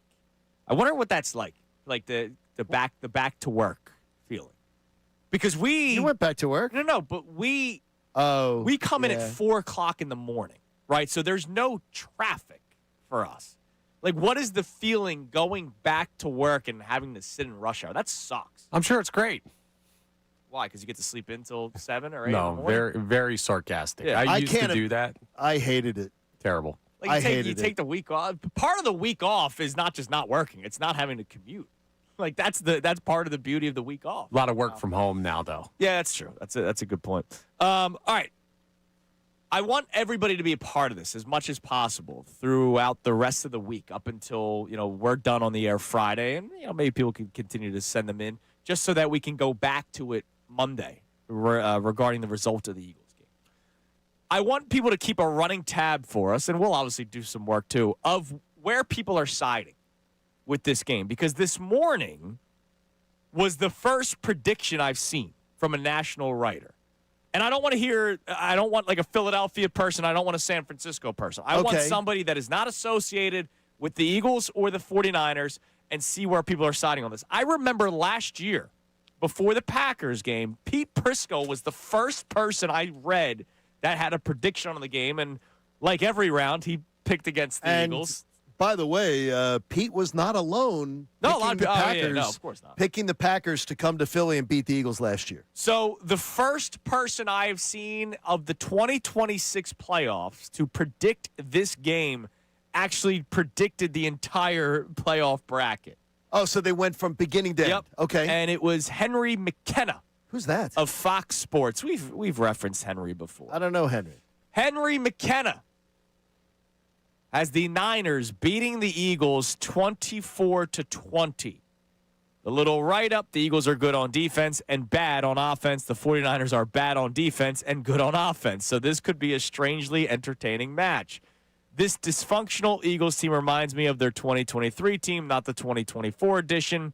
I see one and done from Philly. So that's the first prediction that we have gotten from somebody that is not a fan of either team or associated with either team. Do you know where this guy's from? Because I have no idea how he would compare this team to 2023. Well, I mean, they're from afar. Because we always talk about how we're too close. No, but it tells me he's not watching. Sure. Because the 2023 Eagles did not have a defense like this. Right. Did not have a defense that is even close to this or playing anything like this. They had a defensive coordinator that was penciled behind the ear, that was a fill-in who took over after Thanksgiving. Patricia. So I have no idea why somebody would in any way draw a parallel to 2023 because it's nothing like 2023. I mean, you don't have to like his reasoning, but No, I do have to like his reasoning because he used it. He's writing a piece, he gives an opinion, and his reasoning is it reminds him of 2023. No, this 2025 team has Vic Fangio, a Super Bowl winning defensive coordinator, a legendary defensive coordinator, and a defense that is one of the best in the NFL. Second in the NFL in points per game. This is nothing like 2023. 2023, the defense sucked, and the offense sucked. They both sucked. So I just wanted to see what the predictions were. You're getting really caught up on the reasoning. Wait a here. minute. Yes, I'm actually getting caught up on the guy making a prediction and what he bases it on. Yes, I actually care what he bases it on. If you're a writer and you're writing something, I actually care about what you wrote. And the first line was that the Eagles' defense is really good. But he's talking about how the Eagles' offense is really bad. But he compared it to 2023, and immediately I go, "You're not watching this team. Then you don't know what you're talking about." Bottom line is, our first prediction that we have seen so far is Niners from Henry McKenna. So what I want to do throughout the course of the week is keep a running tab on this. So anytime I see one, I'll make note of it. Anytime you see one, I want you to make note of it. Connor, you have more of a life. That's why I said you'll try. Yeah, I'm still working on the whole reading thing. Yeah, well, and also Sounding out Connor the hates vowels. reading. Also, I got like hooked on the phonics. not going out and having fun thing, whereas John and I were done. That time is behind us. Cooked? So, you mean cooked? Are you saying cooked? Yes. I would say washed. So if anybody sees a prediction made by a national media member or anybody that covers the NFL, send it to us, and we will keep a running tab on this going into the game. So That's now, good. one prediction for the Niners. And that's how we're starting things off. By the way, I'm betting that Pete Prisco also Yeah. will go. We'll Yeah, go you're going to seek that one out. And Pete will lose. Let's go to Matt in Delco. Matt, you're on Kincade and Salciunas. What's up, Matty? Morning, guys. How are you? Good. Hey, how are buddy, you? what's going on? I'm doing good. Yeah, I'm not worried about it at all. I don't understand, all this concern. We're treating like our team like I think we're the best team in the NFL right now. I honestly do. I think we're getting healthy at the right time. Our defense is elite. It's a top 2 defense. I mean, my only major concern for going into the game is I pray for Brock Purdy's health. I hope he's okay at the end of the game. I mean, I can only imagine Jalen Carter or other guys coming at him, and I mean that little guy's going to get hurt. And they got some guys on defense that's missing. They got some guys on offense that are missing, so their health's not doing too well either. And they're coming to the link. I'm not worried about this game at all. I think it's going to be a pretty easy win. I like the Eagles by 10 points. And I'm not even Man, sweating. I love you. I love your I confidence, love his Matt. energy. I love it. I don't feel anywhere near the way Matt feels, like remotely. When he says we're the best team by far, You can't. I don't think anybody can say I disagree with that. I agree with having the best defense going to the playoffs, or top 2 defense compared, whether you're going with the Eagles or the Broncos, or the Seahawks. Like I agree with that one.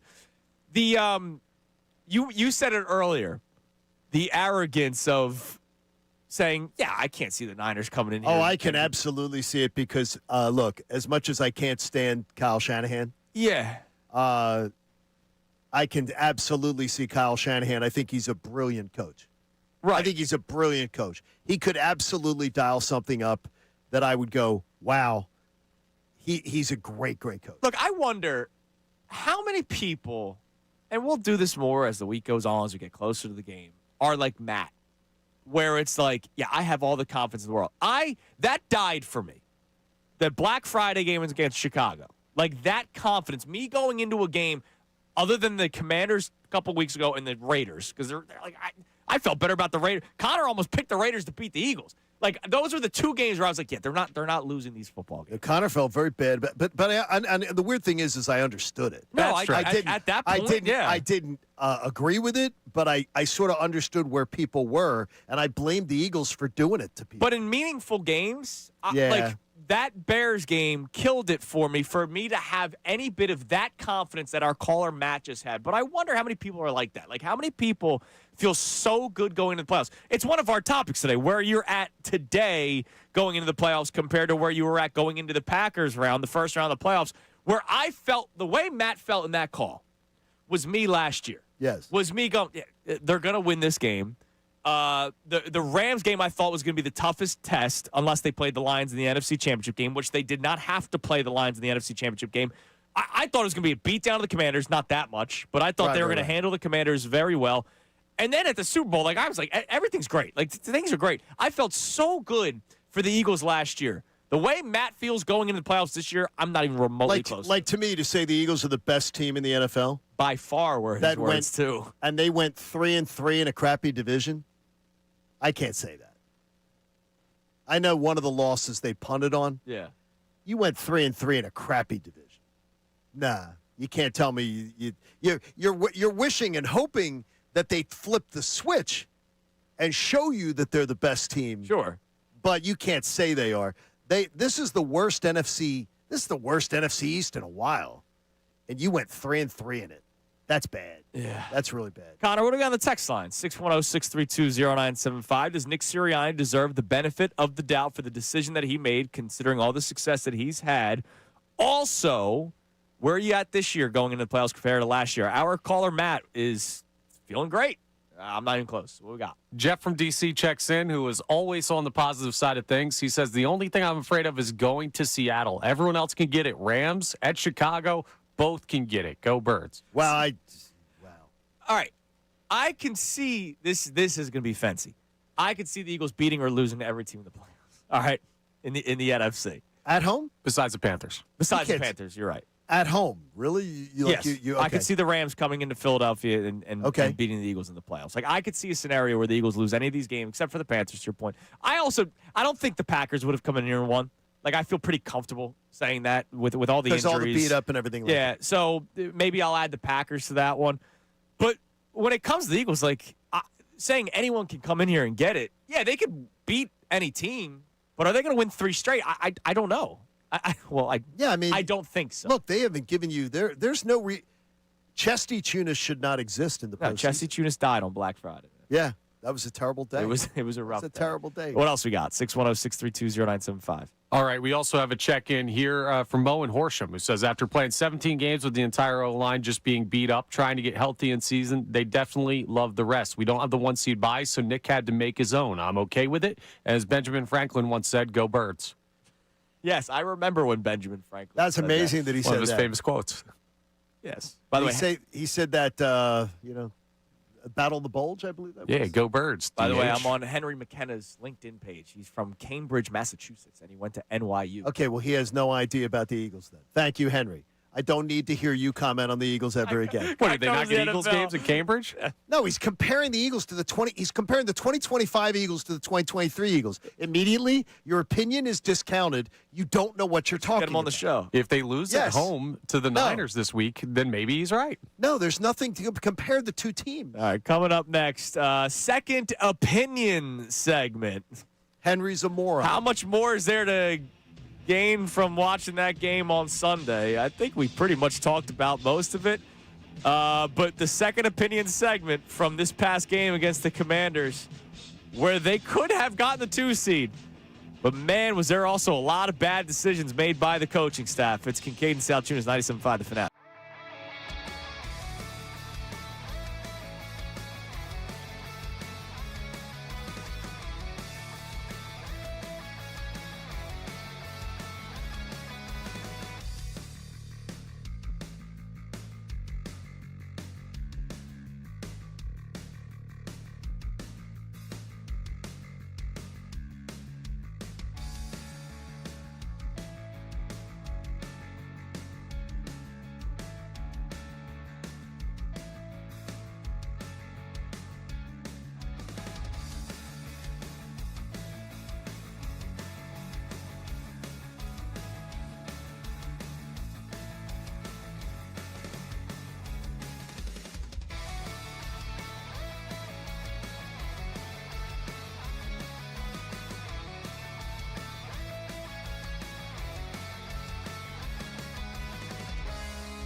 7:48 here on Kincade Salciunas, 97.5 The Fanatic. I just heard the great Ray Dunn in the previous commercial talking about the watch party that Ricky Bowe and I will be hosting this Sunday, Eagles-Niners game at the New Deck Tavern in University City. I love it there. I used to go there when my sister was in Drexel, as a college student, so we're going way back here.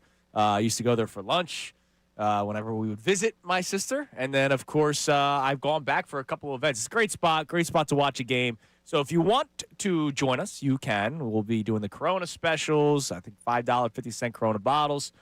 So me and Ricky Bowe and you watching the Eagles take on the Niners this Sunday. You will be, I imagine, in attendance, correct, I will be Johnny? in attendance, yes. As one of the Looking esteemed forward to members of the media. Looking forward to it. Journalism, John? Journalism. And I'm not running the Fanatic Twitter feed. Yeah, I don't blame you. I don't want to sweat. That's a hectic time. DeCecco was laughing so hard at me the other day. I've never seen DeCecco laugh harder just watching me be frustrated with the game. Connor, I know you could not do it. You'd lose your mind. Oh, I could absolutely. No, I'd just get us in a lot of trouble. Correct. That's what I mean. You'd lose your mind. Because it is This guy crazy. bleeping stinks on Phillies press box. No, you can't do tweeting. He's talking about I wasn't making a sound. No, I'm saying I'm wondering if he could sit through an Eagles game without saying anything. No, you can sit there without saying anything. Yeah, I could be quiet. But I was running the Twitter feed. The tweeting would get me in trouble. Yeah, you get in trouble. I was panic stricken. Well, you did a great job. It was terrible. Much better than the Sixers game last night. Yeah, it was. All right, time now for our second opinion segment. You might not always agree with what you hear. Sometimes you need a second opinion.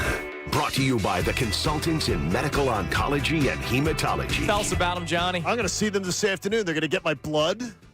And then Thursday, they're going to put me through a big scan.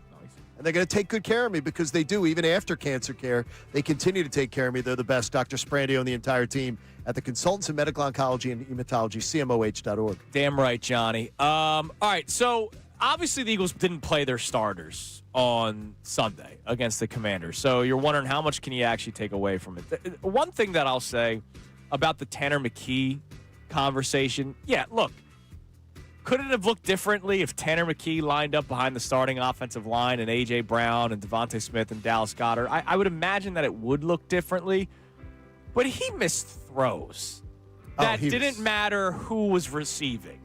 Like that 3rd and 3 throw that I went back and watched about 45 minutes ago, A.J. Brown could have been on the field. That was a horrible throw. And, was he feeling pressure throughout the course of the game because the offensive line was a bunch of traffic cones? Maybe. I don't know. But I didn't see anything out of Tanner McKee where I could go, yeah, but if he had these guys, he's a backup quarterback. And I know people are excited. We love the backup quarterback. There's the what if he had to play in the back of people's minds. After Jalen Hurts' 3rd interception against the Chargers, I was thinking it, right? Like maybe you bring the guy in. I wasn't saying for the remainder of the season. I was saying for the remainder of the game. But, man, he didn't look all that good on Sunday. There's my second opinion on that game. And it didn't matter who was playing around him. It did not. I started Calcaterra for the touchdown early on. Yeah, exactly. And everybody got really excited about it. The people that don't like Jalen Hurts got really excited about it. My second opinion on that game is I continue to be frustrated that I had to watch it. But that's a whole nother issue. But it made me question, and we talked about it yesterday on post-show headlines. I believe I was incorrect when I earlier this year in the course of the season went into the year and said the Eagles have by far, I thought, the best roster in the NFC and maybe the best roster in football. I think watching the backups have to play the other day and such incredible minutes shows me clearly that I overvalued the Eagles roster and the Eagles depth. The Eagles have depth at certain positions, but the Eagles are incredibly thin at others. And to me, it says there's a lot of work to be done on bolstering. They have a lot of young talent on this Eagles team, but this Eagles roster is a lot more thin than I was boasting about. Now, look, and I was telling people, this Eagles roster is not there are the some best roster in the NFL. backups that would probably play well with the start. No, but I'm saying is the roster top to bottom The second string of the Eagles is not as good as I thought it was, including the offensive line backups are not as good. Who are you, Jalen Hurts aside, who are you terrified that if any one of the Quinyon goes down, if Quinyon Mitchell goes down, that to me is the biggest. That would be the biggest injury if Quinyon went off. Look, there's a fall off from Adoree Jackson to Ja'Cory Bennett and Keely Ringo. I can only imagine. I'm telling you right now, if Quinyon went off the field, if Cooper DeJean went off the field, God forbid. that to me, I've seen them play without Jalen Carter. I've seen them play. Right, you said certain positions. I've seen certain positions where they've been able to put it together. To me, Quinyon or Cooper DeJean, I honestly would believe they could not win a Super Bowl. Yeah, secondary was bad It's bad. on Sunday. Connor, what do you got? We're going to take a positive away because there was some good in that game on Sunday, even though the Eagles didn't get the job done. Do you guys know who led the Eagles in sacks this year in the regular season? Did it end up being Jalix Hunt? Jalix Hunt was 6.5. And do you know who led the Eagles in interceptions? yes, he also did. Do you know who led the Eagles in defensive touchdowns? Jalix Hunt, I'm guessing. Jalix Hunt had an incredible year defensively when you look at the That numbers is he put awesome. up. Now, he didn't have a lot of competition in the sacks game and everything, interceptions. That must be more of the takeaways conversation. But, dude, recovered a fumble. That interception on the edge, he's a very versatile player, and Vic Fangio's really figured out how to use him and put him in great spots, and he's made another big jump this year. Yeah, and it's amazing. He did not have a sack until the second Giants game, October 26th. It was very Josh Sweat-like. Remember how Josh Sweat would He used to disappear for disappear? 7-8 games at a time every season. But Jalix Hunt is a second-year player still learning the position. So, you kind of excuse it. He's been a very good football player. And when Nolan Smith went down, I was terrified. They obviously get the trade for Jalen Phillips. Jalix Hunt did a great job. Great job. He did. Had a good season. That was a very, very, very good draft pick for the Eagles in the third round. Very good. And a guy that DeCecco was very high on. Yep, absolutely. All right, coming up next, it's exercise time. Regardless of how crazy the season was that we just went through, we know how Jalen Hurts has uplifted his game in the playoffs. Is he the top playoff quarterback in this NFC playoff picture? Playoff quarterback. It's Kincade and Salciunas here on 97.5 The Fanatic. Now on 97.5 The Fanatic Sports Update. Funny you say that about Jalen Hurts. I'm Connor Thomas, and the Eagles are getting ready for their first postseason game, 4:30 p.m. Sunday against the San Francisco 49ers at the Link in the NFC wildcard round. There are plenty of questions about the Eagles as they head into the postseason, but one thing you can't debate, they've got big game experience, including the quarterback. Nick Sirianni talked about Jalen Hurts yesterday. Obviously, Jalen's a great player and has had a lot of big game experience. That's huge. Every time he steps out in the field, I feel like Jalen does a great job of continuing to raise his level of play. Yeah, I think that's valuable. We'll talk more about that coming up, and we'll see on Sunday if it pays off. Eagles coordinators meet with the media today at 11:30. The Sixers had a tough loss last night. Nuggets started none of their starters. They were without the entire starting lineup and still found a 125-124 overtime win over your Sixers. They're off tonight. Flyers are back on the ice hosting the Anaheim Ducks tonight at 7 p.m. You can hear that game live here on the Fanatic. Flyers signed Christian Dvorak to a 5-year extension worth a little over $5 million a year yesterday. Amy Fadul joins us for the entire 9 o'clock hour. Zach Berman of The Athletic joins us at 9:05 for his thoughts on the Birds as they get ready for the postseason. This update is brought to you by Straight Talk Wireless. Your favorite song shouldn't have to wait for Wi-Fi. Switch to Straight Talk and get real unlimited data on Verizon's 5G network. Straight Talk, available at straighttalk.com or Walmart. I'm Connor Thomas for the home of the Sixers, Flyers, and the best Birds coverage. 97.5 The Fanatic and 97.5thefanatic.com.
It is 8 a.m. here on Kincade Salciunas 97.5. The Fanatic. Happy Tuesday morning. Happy Wild Card Week. Eagles-Niners this Sunday at 4:30. We celebrated the timing of the game yesterday. Oh, yes. I appreciate 4:30 because I wake up at 4 a.m. the next day. I also appreciate that we will find out who the Eagles will be playing on Saturday if they are able to win against the 49ers and where the Eagles will be playing. We're gonna be able to know these things going into the game. Like you're gonna know Sunday saying Eagles win, home game. I love that. That's tremendous. Love it. We did not do today's headlines because we had the second opinion segment. Headlines would have been brought to us by who, Connor? Our friends over at Lundy Law. For over 70 years, Lundy Law has been fighting for injured people. If you need them, remember the name, Lundy Law. Your injury lawyers, that's lundylaw.com. Here are some headlines in football for you. We already knew that the Falcons fired Raheem Morris over the weekend. Kevin Stefanski was fired during the show yesterday. And then after we got off the air, not long after we got off the air, Pete Carroll was let go by the Raiders, and Jonathan Gannon was fired by the Arizona Cardinals. And that job can't be desirable. Arizona, no. Like when you're looking at the other jobs that are out there, because if you look at the jobs that are, you can go and get the number one overall pick with the Raiders. Pick in the draft. Yeah. And the Raiders is you're not going to have pressure on you with the number one pick in the draft. Go get the quarterback you want. Yeah. Do that. You can go to the Giants, where you've got some skill talent. You have a defensive front. You have a quarterback that looks like he knows what he's doing. You've got a running back that looks coming off an injury, but there's some good things going for you. Sure, yeah, but the Raiders and Cardinals, after we were done yesterday getting rid of their coaches, I mean, the Pete Carroll thing, he doesn't want to rebuild. It's like Torts with the Flyers. He realized I don't want to do this. I'm sure the Raiders weren't thrilled with Pete Carroll, but then again, you pointed out a couple of times before the Eagles played the Raiders. They've played teams tight this year. It's just they played them tight. They but didn't win because their roster stinks, and that's why you don't draft running backs 6th overall. All right, exercise time. Everybody get up off their feet, do some jumping jacks. Oh, yeah. So the Eagles going into the playoffs, obviously as the 3 seed. We've talked about how they could be the number 1 or number 2 defense in the NFC, the Seahawks being the other team, obviously. Offense, I don't know where they would rank. I wouldn't rank them high, considering they've been bad all season long. But where do the quarterbacks come into play? John Kincade wants to go through an exercise of the 7 playoff quarterbacks. So we're not Connor's talking. doing his jumping I know, jacks. I see. I'm just ignoring him. We're not talking about the resume, right? No. Resume. Well, no. I think Matthew Stafford's gonna be a Hall of Famer. No, resume of postseason can definitely come into it, No, right? I mean, I'm not saying overall resume. Like, right. If you were to ask me right now, Joe Burrow or Jalen Hurts, who do you want? I'd say Joe Burrow, but Jalen Hurts is a better playoff resume. Look, I said if you had to rank the 7 NFC playoff quarterbacks by your confidence in them on the playoff stage, right? Where are you putting them? More importantly, look, let's cut to the chase. Where are you putting Jalen Hurts? And if you're putting anyone ahead of him, I need to hear the case you're making of who is ahead of him. Yeah, the only guy that I would put ahead Possibly. Jalen Hurts possibly is Matthew Stafford because he has won. Like, he won a Super Bowl. And that's it. Like, Sam Darnold, no. Caleb Williams, there's first year they're in the playoffs. Right. Bryce Young, no. Right. Brock Purdy, Jalen Hurts has had more success than. And Jordan Love, no. I mean, like, isn't it like the biggest thing going into the postseason? You worry about, like, don't we always, what do they show on the graphic? Like, already for the graphic for Wild Card Weekend, I watch NFL Live. Even yesterday during General Hospital, they have the Wild Card Weekend graphic. And they got on the graphics, they have quarterbacks. Yeah. It's Jalen Hurts versus Brock Purdy. There it is. I mean, to me, there's Jalen Hurts, the only argument that I would even be willing to not go, no, not listening to you, is for Matt Stafford. Right. The only one. Because he is the only other quarterback in this field that has won a Super Bowl. Is he the only other quarterback? Jordan Love's won how many playoff games? 2? Brock Purdy, bro. Jordan Love's. How many games has Brock Purdy won? 2? Brock Purdy's won 2. Maybe 3. But, I mean, that's it. And then Brock Purdy, I think, has won 3. You have first-time quarterbacks in the playoffs or quarterbacks that have lost. Yeah, I mean, and to me, That's the whole story here, is that you've got a guy. The one thing you absolutely cannot say about Jalen Hurts is that he has not shown you that he has shown you over and over again that he's a guy that can go out there and he can win in the postseason. He's that guy. Yeah. And to me, that makes me feel so good. Sorry, Brock Purdy has 4 wins. He has 4 because they got back to the Super Bowl the next year. Like Brock Purdy is a guy, but I'm not putting Brock Purdy with ahead of Jalen Hurts or discussing him with Jalen Hurts. I'll put Matthew Stafford's the only one that I'll consider with Jalen Hurts. And we're talking NFC. Now, what about it? I see somebody. Danny said, "Does Josh Allen not exist?" We're talking. We're mentioning the. Okay, NFC. let's do. How about this? Jalen Hurts has won 3 games that Josh Allen has never won. Patrick Mahomes, the Patrick Mahomes games. No. Two championship games and 1 Super Bowl. So already Jalen Hurts has 3 things on his pelts on the wall that Josh Allen has never done. So I don't think you can say Josh Allen yet, even though we all believe that he could. Yeah. You can't say. And again, you're talking playoffs. I'm saying playoffs. Playoffs. We're not saying Josh Allen is not as good as Jalen Hurts or anything like that. Is that great? Look, you can do all the stat compiling you want. Sure. You can be a great stat compiler. Josh Allen isn't even the best guy in the AFC when you look at resume. Well, Rodgers has won a Super Bowl. Is anyone still believing Rodgers is Rodgers? Not after watching. I don't at all. But at least he's been there. Yeah, but if you watch Sunday, but you don't have the confidence. Yeah, that is not. That's what I'm saying. Rodgers. Is confidence. I'm not talking about. It's not a battle of the resume. It's a battle of the confidence in this year's playoff field. Who's the quarterback? So if I said to you, I'm willing to discuss somebody who wants to say Josh Allen if you were talking about opening up to the AFC side, but we're talking about Jalen Hurts is the guy. He's either 1, he's either 1A. He's right there, and that's a big thing going into this postseason, and that makes me feel really, really good about Sunday afternoon and potential any of the matchups that they've got. It won't make it. Sure, it'll make me feel better. How's that sound? It doesn't change the fact that the Eagles' offense has been piss poor all season long. It sucks. Like the Eagles and Jalen Hurts has been the quarterback of this really bad offense too. So I got you. I don't want to say resume be damned because I do believe I think Caleb Williams and the Bears were spooked on Sunday. Oh, they looked spooked against the Lions. Like my dad and I did the double TV setup on Sunday. It was a lot of fun and watching that team and watching the Bears look as bad as they did. I thought that was big moment. And one of the issues with Caleb Williams back in college was not being able to win the big game, right? So maybe there is something to it. So I don't think that is something that you just ignore. But I can't ignore that the Eagles' offense has sucked all season long. And I'm not going to say, it's playoff time. We're good now. Well, here's one thing I would give Connor because it's from an earlier talking point we had and to you, and it's just a little thing on the Bears. The Sharps have jumped in early on Bears and Green Bay.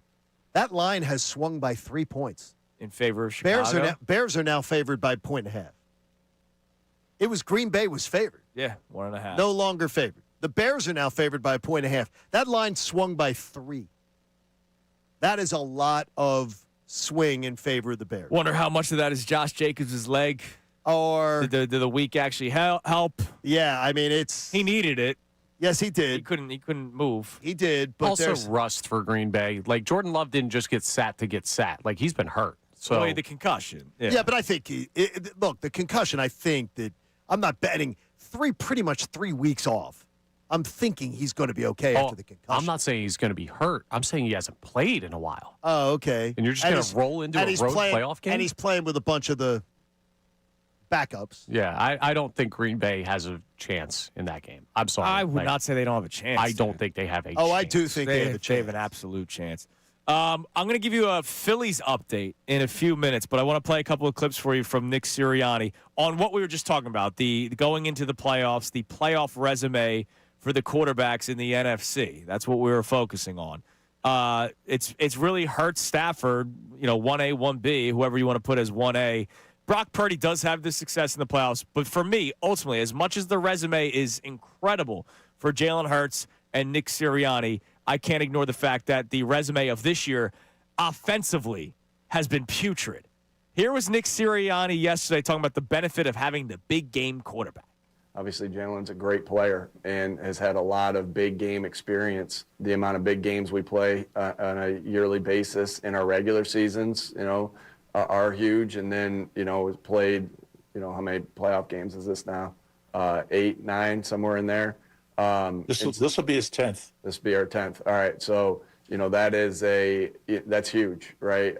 Every time he steps out in the field, I feel like Jalen does a great job of, continuing to raise his level of play. And so, yeah, he has a ton of experience. And the quarterback we're playing has a lot of experience, too, in the playoffs. A lot of respect to them. And so, yeah, I think that's valuable. I think when we first started back in 22, you guys kind of asked me something in the sense of like, well, none of you guys have played in like the big games. And I think what I said was, well, a lot of these guys have played in big college games and national championships. Now they've still played on big college games, national championship, and also the biggest stages in the National Football League as well. So I think that serves good for our team, and I think most definitely for Jalen. I think the one scary thing when he brings up that quarterback has experience too, he's talking about Brock Purdy. It's not that just Brock Purdy has experience. Brock Purdy has had success in the playoffs too, right? Yes. So big game that there is something there. Maybe Madden has it. I haven't played Madden in a long time. I don't know if they have like a big game overall. Like, is that something on Madden, Connor? There's different perks and stuff. All right, like Brock Purdy's is not bad, right? Because we might not look at Brock Purdy as some top 5 quarterback. I look at him a lot more than you guys do. Yeah, I know you do. He is not melted in the playoffs. He's not. No. He's not a wilter. He's 1-1 in the NFC Championship game, and the one he got hurt in, right? And I still think the Eagles win that. Like I will still sit here comfortably saying the Eagles were going to win that football game, even if Brock Purdy stayed healthy throughout it. There was just nobody was stopping them in 2022. But then they go back to the Super Bowl the very next year. The San Francisco 49ers do, and they lose the overtime game to the Kansas City Chiefs because Kyle Shanahan didn't know about the rules. But Brock Purdy is not melted in big games. No. Which is a bit of a concern for Sunday. Like, I don't think he's terrified to come in here. No, I don't think he's in the least bit. I don't think Brock Purdy's scared of anything coming in here. I don't think he finds it I don't think he's finding Brock it in Purdy's any living way. the damn dream, man. Yeah, I tell you. Mr. Irrelevant. And last pick in the draft. And being the quarterback that he's become and getting paid the way that he got paid. And then later on in the press conference yesterday, Sirianni was asked if there's a difference between having that big game quarterback and not. Jalen's played in the biggest of games. And I just think, what you see from Jalen is you see this steadiness at all times. Again, as you get into the playoffs, we treat everything the same, and we're going to go about this week, our process the exact same way we've went about everything. But you love his consistency in his approach. You love his consistency and his steadiness at any moment of the game. Again, those are things that are so important of how just, game in, game out, in between series, play to play. He's just got a great mental toughness about himself to be able to forget about what happened in the past, good, bad, indifferent, and play the next play with extreme laser focus. And I think that's a great quality to have. It's an important quality to have. I mean, we have seen the best quarterbacks, or maybe not the best quarterbacks, but some really good quarterbacks just not be able to handle big moments, right? Like, we've seen it a million times. Well, Lamar Jackson. Yeah. He's a back-to-back MVP, 2-time MVP award winner, and then come playoff time, right. he literally pees down his leg. He did. Yes. Yeah, he was great the other night. He was great on Sunday, but normally in the playoffs, like that's why when we talk about the AFC, obviously it's been the Patrick Mahomes show the last couple of years. But then who was like the second best quarterback in the AFC playoffs the last couple of years? There's a huge difference from Josh Allen to Lamar Jackson because Josh Allen's not the reason why they've lost those games to the Chiefs. Lamar Jackson has been the reason why his team has lost games in the playoffs. Yeah, absolutely. And so that quality. And Josh Allen at times, but Josh Allen has also played amazing games where he's gotten screwed by his just lost. Yeah, like that clip from Sirianni talking about how it's a good attribute to have, good quality to have. Yeah, hell yeah it is. Hell yeah it is, because you might not be the best quarterback, but if the moment's not too bright for you, and there is a really good quarterback where the moment is, again, I'll go back to this past Sunday. I think Caleb Williams is a good quarterback. I think Caleb Williams, the moment was big. Can he overcome that now they know that they're the 2 seed and maybe he goes, all right, breath of fresh air. We got this. We're going to go play the Packers and beat them. And maybe he gets a win, and then that generates something for him. But I thought the moment was too big for him on Sunday for Caleb Williams. It looked that way. He may have gotten a gift for a team that he's very comfortable with. He's played twice, a home playoff game. That may be the gift that he gets getting to play the Packers. Maybe. By the way, somebody on our YouTube chat just joined the show wondering why I'm wearing the rainbow propeller hat. I'm paying off my debt. I had the Ravens. Because of your Ravens? 1-5. I still had the Ravens win the division. You guys mocked me, and it came down to the Tyler Loop's miss kick. Yes. Name another Loop. Fruit. That's a good one. That's actually a good one. That's not where I was going. Chicago. Belt. I was going to go with a name. Well, Chicago Loop, Belt Loop. We're playing match game. Aaron Loop. Pitched for the Phillies. Left-handed reliever. Very Yeah, good. great pull. He was a legend. By the way, did you see the stat yesterday they were bragging about with the Eagles? The only team to repeat as division champion in the NFL. Yes, I saw that. Yeah. 7 out of 8 divisions change things. That never happened. It had to, because the NFC East has not had a repeat champion in so long. So it only makes sense. It just rewrote the fabric of the NFL. No, but not 7 out of 8, though. Yeah. No, I mean, it's it just makes sense. For 7 out of 8 divisions to change hands is wild. Yeah, it's because the Falcons beat the and that's what they Falcons want. beat the Saints. And that's what they want. All right, Connor, give me a text message, and then I want to give you a quick little update on some Phillies Nuggets. Damian from Neptune says he doesn't think Nick Sirianni deserves the benefit of the doubt. He says it's because he's had bad decision-making when he has had more power. For example, picking the coordinators in 2023, Kevin Patullo this year. I can't give him the benefit of the doubt because of that stuff. Correct. Correct. He doesn't get benefit of the doubt. And I'm not saying Nick Sirianni's invented football and that he's always right, but when it comes to this logic is more so about knowing your own team. I would guess, right? Like, if he thinks that his team needs a week off, I would imagine that he has a feel for what the team needs. Well, no. You make a good point. You definitely make a good point. I think, and even talking to players that played for him, he absolutely gets credit for being a guy who has a good, finger on the pulse of his team. So, yeah, you can give him credit for that. But to give benefit of the doubt to Nick Sirianni, no. The reason that this car was driven into a ditch this year has been a lot of his decision-making. So, no. His decision-making, no. He doesn't get the benefit I'm talking of the doubt. strictly about the decision to rest the starters. Yeah, but I just deserve the benefit of the doubt for I that. can't give blind faith to him, but what I can give is respect for what he's accomplished in his career, but I can't give the... And he knows that this has worked for him. I know seeding was different, but he believes this works for him, and he's going to stick by his belief. But the other ones weren't the same decision. The other ones, they didn't have anything to play for.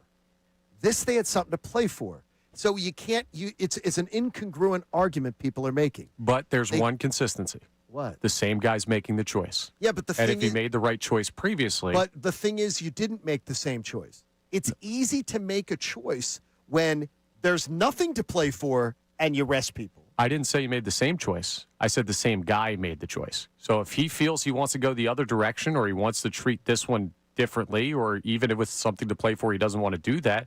If he's gotten it right before in this scenario or in a similar scenario, I got to give him the benefit of the doubt. There's no getting it wrong when there's nothing to risk. When you rest your starters and there was nothing to play for, there's nothing to get wrong. He had nothing to get wrong last year by resting Saquon and the starters. There was nothing to play for. The number 1 seed wasn't being played for by the Eagles. They were the 2 seed. So he had no risk in decision. There was no decision to be made. It was still a debate. Let's not pretend like there weren't a lot of people. I didn't think it was a debate, but there was a debate, but there was nothing to risk. There was no risk. Well, the vibes could have been risked. Oh, I remember that was something too. It would piss off the locker room. There were players that wanted, like Saquon, and offensive linemen that wanted to play, but there was no risk. There was a risk. You lost something because of his decision on Sunday. There was nothing to lose last year. There's nothing to lose in 2023. There was nothing to lose. Gotcha. You lost on Sunday. Quick Phillies update from The Athletic. I don't know who wrote it. It's just sources told The Athletic. Okay. As this continues to drag on, the JT Realmuto stuff, are you guys starting to get the feel like it's not a lock that he comes back, which, by the way, I'm okay with? By the way, Pack, I'll get him a Bagster. Seriously. I mean, for 1 year, I take him No, back. I'll get. Yeah, but he's not. No, he's With this 3-year thing. Having people try to woo him back, and that is another thing that was like talked about in the past week. Players trying to talk him into coming back. Go, just go. I would take him back for a year. You've been here for how long? No, he's not coming back for a year. You are the Leonardo DiCaprio of Major League Baseball players. The second you hear the number 35, you're out. Well, he could be good, he could be bad. If he's 35, gone. No, it's more along the lines of if I'm hearing the number, which I believe is the truth, that he wants 3 years. Go. Yeah, I don't want to do 3 years. I've been consistent with that. So according to the Athletic, and you have to be begged to come back. That's it. According to the enough. Athletic, we are 5 weeks away from spring training. And they said it would be smart for a team to have a starting catcher, or at least a plan for a starting catcher, come spring training when pitchers and catchers report. Because remember, they get there earlier. Phillies have recently talked to Minnesota for Ryan Jeffers, who's he's not JT Realmuto. No, he's not. He's a decent backstop. And then also there's the potential plan of Victor Caratini. That's been talked about a lot recently. He's been a journeyman platoon catcher. So he would split with Marshawn or your boy Stubbsy. No, it would be Marshawn. But those are the two names. Caratini's been popping up a lot. Ryan Jeffers, that's the first time I've seen it. They're starting to get more smoke about other plans other than JT Realmuto. If it was Jeffers, there would absolutely be another plan to spend the money. And if it was to go and spend to really bolster this lineup. Yeah, there's the Bichette talk. There's the Bregman talk. Count me in. All right. Bichette. I'm not in on Bregman. You might be on that. I'm not. But more Bichette than Bregman. No, I'm in on Bichette. I'm not in on Bregman. But it's another long contract not for in Bo. on Bregman. Another long contract for Bo. Coming up next, the resume in the playoffs is great for Jalen Hurts, but what is his resume against Robert Saleh? Johnny Numbers will tell you next. We'll get your text messages on our topics here on Kincade Salciunas 97.5, The Fanatic. All right, let's talk about that FanDuel Sportsbook app. The wild card round is here, and FanDuel is turning on playoff mode. All customers get a profit boost pack every NFL playoff game day. That's awesome. Each game day during the wild card round, you'll find a pack loaded with multiple profit boosts waiting for you in the app. So not only do we have the games on Sunday, like our Philadelphia Eagles, there's also the Saturday games, and we got the Monday night game as well. So pick the matchups that you believe in the most. As down as I've been on the Birds, I like the Eagles to win the game. I just saw the updated spread. I do not like the spread. It is now up to 4.5, which is good for what people are telling you in the game. I don't think I'd bet my team to win by at least 5 points, considering they don't do that all that often. So I would never bet the Niners, but plus 4.5 is enticing. Visit FanDuel, an official sportsbook partner of the NFL, and grab your profit boost pack every NFL game day. Then apply your profit boost and go after even bigger winnings while the playoffs get rolling. You got to be 21 plus, present Pennsylvania, opt-in required. Bonus issue is not drill profit boost tokens. Restrictions apply, including any token expiration and max wager amounts. See terms at sportsbook.fanduel.com. Gambling problem, call 1-800-GAMBLER. Now on 97.5 The Fanatic Sports Update. The benefits of health. I'm Connor Thomas, and that's been a lot of the conversation as the Eagles are gearing up for their first postseason game, 4:30 p.m. Sunday against the Niners in the NFC wildcard round at the Link. There are plenty of questions about the Eagles heading into the playoffs, but you can't deny they're healthy, and Nick Sirianni made his final comments on that decision he made in Week 18. You got to have your players available, but it is so important that you continue to get better as the season goes on. You know, we've had a tendency of getting better while also having guys healthy. And so we continue to tweak the process of what we do, and I think we have a pretty good process. We'll see if that process pays dividends on Sunday with a win over the Niners. Eagles coordinators meet with the media today at 11:30. Sixers had a tough loss last night to the shorthanded Nuggets, 125-124 in overtime as Denver played without their entire starting lineup. They only had 9 players available for the game. Sixers are off tonight. Flyers are back on the ice hosting the Anaheim Ducks. 7 p.m. puck drop. You can hear it live here on The Fanatic. They also made news yesterday signing Christian Dvorak to a 5-year extension worth a little over $5 million a year. Amy Fadul joins us coming up in the 9 o'clock hour. Zach Berman will join us at 9:05. This update is brought to you by Straight Talk Wireless. Your favorite song shouldn't have to wait for Wi-Fi. Switch to Straight Talk and get real unlimited data on Verizon's 5G network. Straight Talk, available at straighttalk.com or Walmart. I'm Connor Thomas for the home of the Sixers, Flyers, and the best Birds coverage. 97.5 The Fanatic and 97.5thefanatic.com.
So you got a bit of in-the-moment live radio during my FanDuel read. I did not realize the line moved again for the Eagles. Yes. The money is pouring in.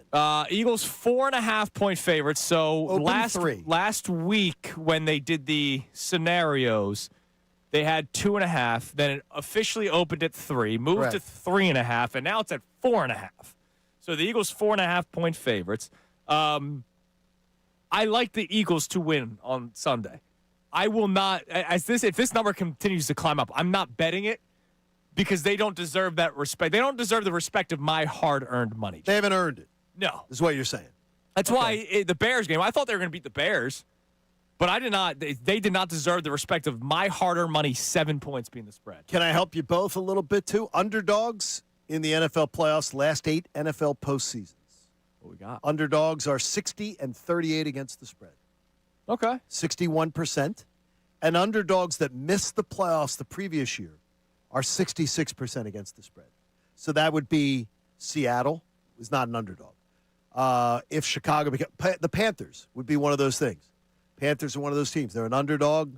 They missed the playoffs the previous year. Those teams are 66% against the spread. By the way, Packers on my book are 1.5-point favorites. And they're not. Though, but they're not this morning. I mean, like it definitely is split. The Vegas casinos right now are all having 1.5. Yeah, so the Packers are -1.5. You get that at +100. Yeah. Bears are +1.5 at -122. So it's a fishy line. It's really fishy. It's gonna be a coin flip. It's gonna be it's a pick 'em between the Packers and the Bears, which is gonna be exciting for us to watch Saturday night as we wait for the Eagles game Sunday 4:30. Curious, have people chimed in on where they're feeling this year versus last year? Because to me, last year, I was like expecting almost for them to run the table or at least get to the NFC Championship game, and we would see how it would play out with Detroit. Once I saw the Commanders beat the Lions, once I saw they do a Jameson Williams throw a pass downfield, I knew that game was over. I knew the Eagles were going to the Super Bowl. Like, I felt that comfortable. Sure. This year, I don't have that confidence. We had a caller, Matt, earlier from Delco, who's like, yeah, they're going to win. They're the best team in the playoffs by far. Like, I don't feel that way remotely close. I think the Eagles can win football games. I think they can win on Sunday. I just don't have that confidence, which is why angst is my feeling. What do we got on the text line before John gives his numbers of Jalen Hurts versus Robert Saleh? Jason from Warrington checks in and says, the offensive line really needed the week off. It's a no-brainer. Resting the starters was far more important than seeding. The Eagles now have a great chance to repeat. So he's clearly feeling good about the Eagles' chances. How can you just say it's a no-brainer to not? Yeah, it's like not that a no-brainer. doesn't make any sense. That's what I wanted, but I wouldn't say no-brainer. It's a no-brainer. When teams win when teams are winning at around 85% at home, in the divisional round and NFC title games, when you had a 15% chance pretty much to win on the road. Well, how can you say it's a no-brainer? It makes no sense. Yeah. And the Eagles are great at home, one of the best teams in the entire NFL at home in the postseason. That's crazy. That's just crazy to be that. That to me is a very arrogant take as far as the take itself. Sure. What else we got? This texter, Sean, says, I cannot say any game's going to be easy based off how the season went. However, I do feel we'll win this week. At the end of the day, experience matters. I see the Eagles winning a close game against San Fran. So he's sort of where you are right now, where your gut right now is close game, but they win. I'll tell you. But you're comfortable about them winning, but close game. Look, it was my honest, you got a very honest reaction from me during the FanDuel read. I had the Eagles winning. When I saw 4.5, I'm not betting that. My prediction that I know I'm going to give on Friday, even though it's only Tuesday morning at 8:30. My prediction for this game Sunday does not cover a 4.5-point spread. Mine right now, gut instinct would, but it can change. Yeah. It can change. Mine will. Let's go to Chris in Allentown. Chris, you're on Kincade Salciunas. Yeah, good morning, guys. As I get another day to kind of mill over what just happened on Sunday, I don't know if I'm going to be able to forgive Nick Sirianni unless we go back to a Super Bowl. And if the Packers beat the Bears, I think they can forgive him for this. But at the same time, though, you're going to go and rest all of our starters and put these backup in. How do you come out with a game plan where we're going to pass the ball 40 times? Hank Beasley should have had at least 35 carries on Sunday. Controlled the game, shortened the game. I am so mad about that fact alone. But our offensive line better come out and be road graders on Sunday, and Saquon Barkley better rush for 230. I am not. Who is the smart man? Who is the smart man on the phone? This is Chris and Alan. Chris, dude, you're so smart. Yes, sir. You're so smart. I listen to you guys every day. No, Chris, I'm hearing it from you right now. They better be shot out of a frickin' cannon. If the healthiest team in the NFL needed to take Week 18 off when they had something to play for, that team better come out Sunday afternoon and they better look sleek and put together and, oh, man, a well-oiled machine. Because if they come out clunky and looking like crap, like they have too many games this year, then it's a disgrace. Now, let me ask you guys another quick point. Go ahead, Chris. Go ahead. I was going to say, another quick point before you guys drop me. When you look at the games that we did lose, 3 of them were non-playoff teams, and the only 2 that were playoff teams that we lost to were both in the AFC. Yeah. And they were both close matchups. So I do believe this team is a winning football team, but at the same time, like I said, going back to the health thing, we better look freaking awesome on Sunday. That's what I say. Thanks for the call. You took Week 18 off when you had something to play for, and you're telling me about this importance. I can't wait to see you come flying out of the gates. They didn't come out flying out of the gates last year against the Packers. Oh, they better though. They better this week. Oh. Well, what if they win? Does it matter? No, I want them to. Oh no, I want this rest to just. We just talk like if they win 3-0, I'm happy. No, I'll be happy they won the game, but I'm not going to be happy with how they look. No, I thought we said at the beginning of the show, style points be damned. There's no style points in playoffs. Just win the freaking football games. No, because it's going to matter. Because especially if I know that they're then going to have to go on the road for a couple weeks. No, they got to be. That you can be happy about the fact that there's another game to be played, but you don't have to be happy about how they look. I don't care how it looks. I just need them to win football games. Yeah, it could be 2-0. Wow. The offense could score 0 points. Yeah, because I'm expecting that. So I just want them to keep winning football games. I don't care how it looks, whether they played starters or not. If they win, okay, this is where it doesn't make sense to me. If they win, the 2 of you, if they win 31-10 on Sunday, does that affect how you're going to think about the next week's game as opposed to the winning 3-0? I'll say that rest really helped them out. No. Does it affect if they win 31-10 Sunday? Does it affect how you look at the next week's game? Compared to if they win 3-0. If I see the ground game going, then so it does matter. Well, that's because that's style the one. Points do matter. Because it's the one side of the ball that I feel a certain type of way about. Well, no, but I mean, so style points do matter. Yeah, but if they win 3-0, I'm not going to sit here and be like, "Oh my God, I can't believe they only won 3-0. They shouldn't have rested anybody." Like, no, I think the offense stinks. Right, so but if they win 31-10, I'll say, wow, they scored 31 points. That means they found something. Okay, well then it's going to change your opinion. Sure. Well, then that's what I'm saying. Only with a big win. Style points will matter, though. They will matter. There are positives, but there are no negatives in a postseason win. No, Unless there's injuries, there are no negatives. Yeah, if the Eagles win 3-0, they win 3-0. Then. Hey, it's great. There's a lot of things that can change opinions in what happens in that game, especially offensive side of the ball, big time. Positively, because I don't expect any positives at this point.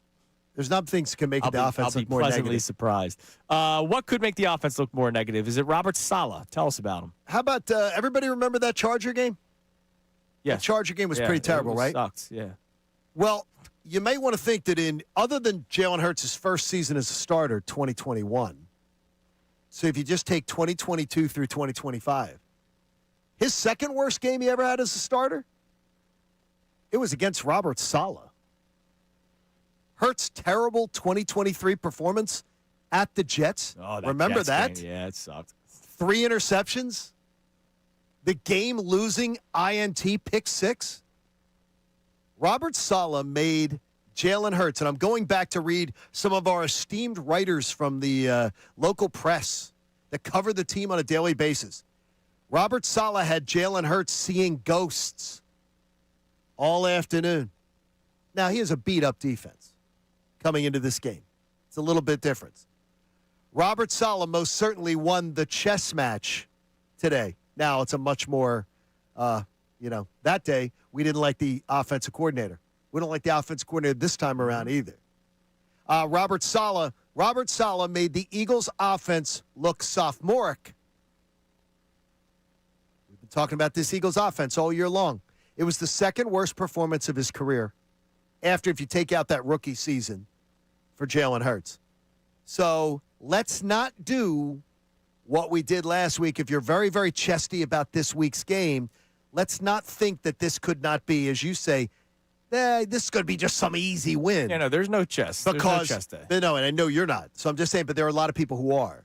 Robert Saleh could make this a really, really bumpy ride on Sunday afternoon because he's done it to Jalen Hurts before. Sure hope that's not the case. We are hoping against hope that it's not. All right, coming up next, can you say you wasted someone's season if they never win? That, and we have to start another investigation here at 97.5 The Fanatic. It is Kincade and Salciunas here on 97.5 The Fanatic.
7:49 here on Kincade Salciunas, 97.5 The Fanatic. Coming up at 9:05, our man Zach Berman does a great job covering the Eagles for The Athletic, will join us. I did speak to Zach last week, John.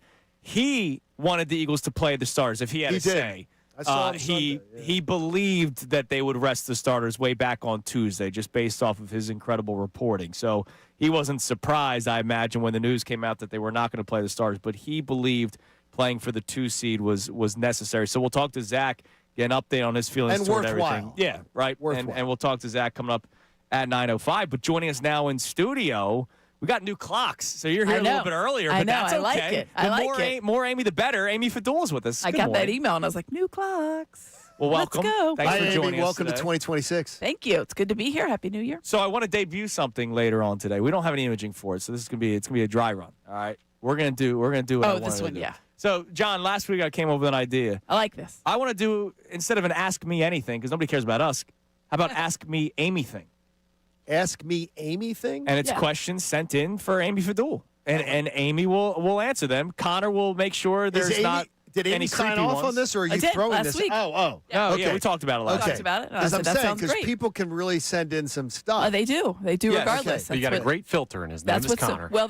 Thank you, Connor, because usually on my social media that's not there. So here's what we're Exactly. going to do. But it's always very friendly. We won't do it till the final segment, so like 9:50-ish. We're going to do Ask Me Amy things. So start sending in your questions. If you have any questions for Amy, anything, Connor will filter some. Any questions for Amy? People are usually pretty respectful, let's be honest. Amy Lawrence used to do this segment on the network. Literally had no idea. Yeah, I Amy thought I Lawrence used to created do gold. this on the Oh, network. no, I've Yes, never Amy heard that. did this back in the day. I'd never heard of it. It's your Because idea, there you Andrew. go. It's good, though. Brilliant. This is good. You're the real Amy Yeah, on this that's right. show. I have no idea. Right. On our show, you are the Amy. Damn right. All right, 2 things. First, can you call a season wasted if you never win anything? No. Yeah, that's tough. No. Because I read an article on on ESPN this morning by Todd Archer, who's don't been you always covering- learn something? Yeah. Todd Archer's been covering the Cowboys for a long time, and he does a really good job at it. The headline, how Cowboys wasted one of Dak Prescott's best seasons. So statistically, he was tremendous Very good. this year. Yes, correct. And if he plays the entire game in Week 18, I don't know why he didn't. He would be the league leader in passing yards because I think he finished 150 shy of Stafford, who played the entire game.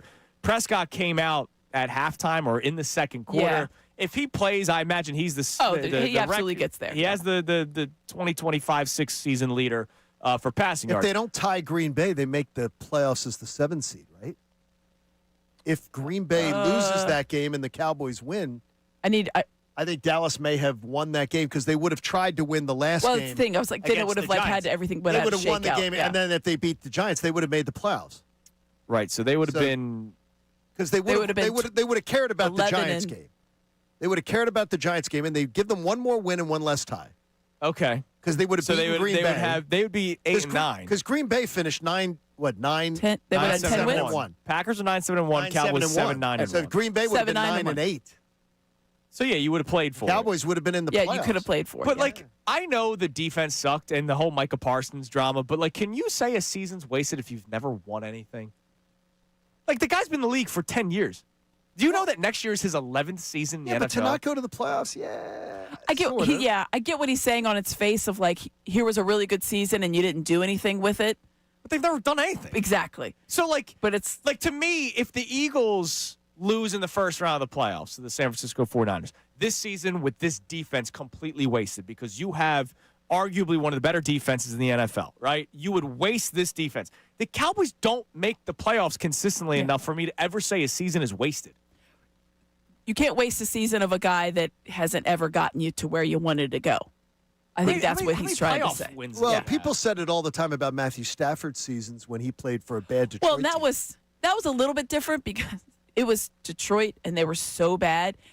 People will say, like, we had this prime example the other day of, like, is Myles Garrett really thinking about staying with the Browns? Like, you're this great, unbelievable generational player and you're on this mid-level, mired down franchise. Because they paid him more than anybody else would have. And Calvin Johnson had the same thing. Yeah. It was like you spent your entire career with the Lions. Look, it's tough. But you get paid. Maybe you have a sense of loyalty. I don't know, but it is a kind of an interesting question to waste like these great seasons of these players. But when you don't win anything, I don't know how that could be considered a waste. No, you're forgetting. This is their year. Yeah. Oh, yeah, I forgot. Wasted You're their right. year. It was their year. For the 30th straight season. This is our year. It was the Rams. He told them, we'll see you in the NFC Championship. Yeah, they're built different, they said. All right, coming up next, our man Zach Berman will join us at 9:05. Looking forward to talking to Zach. I got to get Amy's thoughts on the debate that was last week, resting the starters or playing the starters. Also, I didn't get into it. We got to launch another investigation.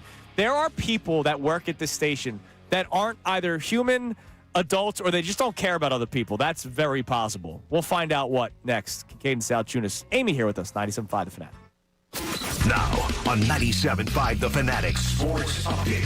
Hurts ready for the big stage. I'm Connor Thomas, and the Eagles are getting ready for their first postseason game, 4:30 p.m. Sunday against the Niners at the Link in the wild card round. And there are plenty of questions about the Eagles this year, mainly about the offense, but you can't question Jalen Hurts' big game experience. That's what Nick Sirianni talked about. Obviously, Jalen's a great player and has had a lot of big game experience. That's huge. Every time he steps out in the field, I feel like Jalen does a great job of continuing to raise his level of play. Yeah, I think that's valuable. So we'll see in another big game on Sunday what Hurts has in store. Sixers had a brutal loss last night to a shorthanded Nuggets team, 125-124 in overtime. Denver without their entire starting lineup. The Flyers are back on the ice hosting the Anaheim Ducks tonight, 7 p.m. puck drop. You can hear that game live here on the Fanatic, and they made some news yesterday, signing Christian Dvorak to a 5-year extension worth a little over $5 million a year. Amy Fadul in studio with the guys for the remainder of the show. Zach Berman will join us coming up next. This update's brought to you by Michelob Ultra. Bill Colarulo and Michelob Ultra are heading to Lucy's on Chestnut Street this Friday, January 9th from 7 to 9 p.m. for an Ultra Access event featuring $5 Michelob Ultra drafts in Center City.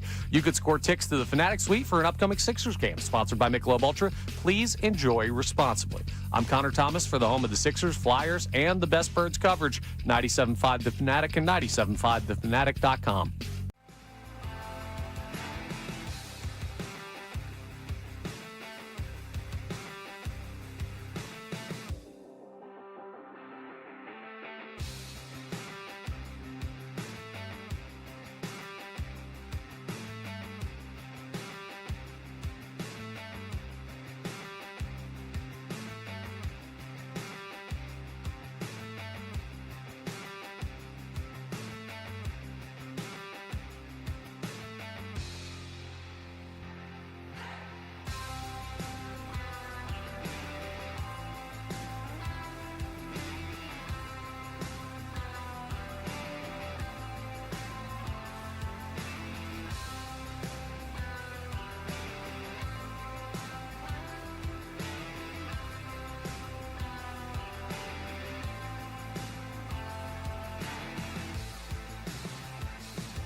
Ben joins us coming up at 9:05 to talk Eagles. The decision, which was just as big as LeBron's over a decade ago, and also this upcoming Eagles-Niners game. We'll be breaking it down for you. Eagles-Niners coming up in a little bit. But, Amy, we got to launch an investigation. I just saw your video. I posted a video this morning before the show started. 10 of 5:50, even though I had been there since 5 o'clock because that's when I got in.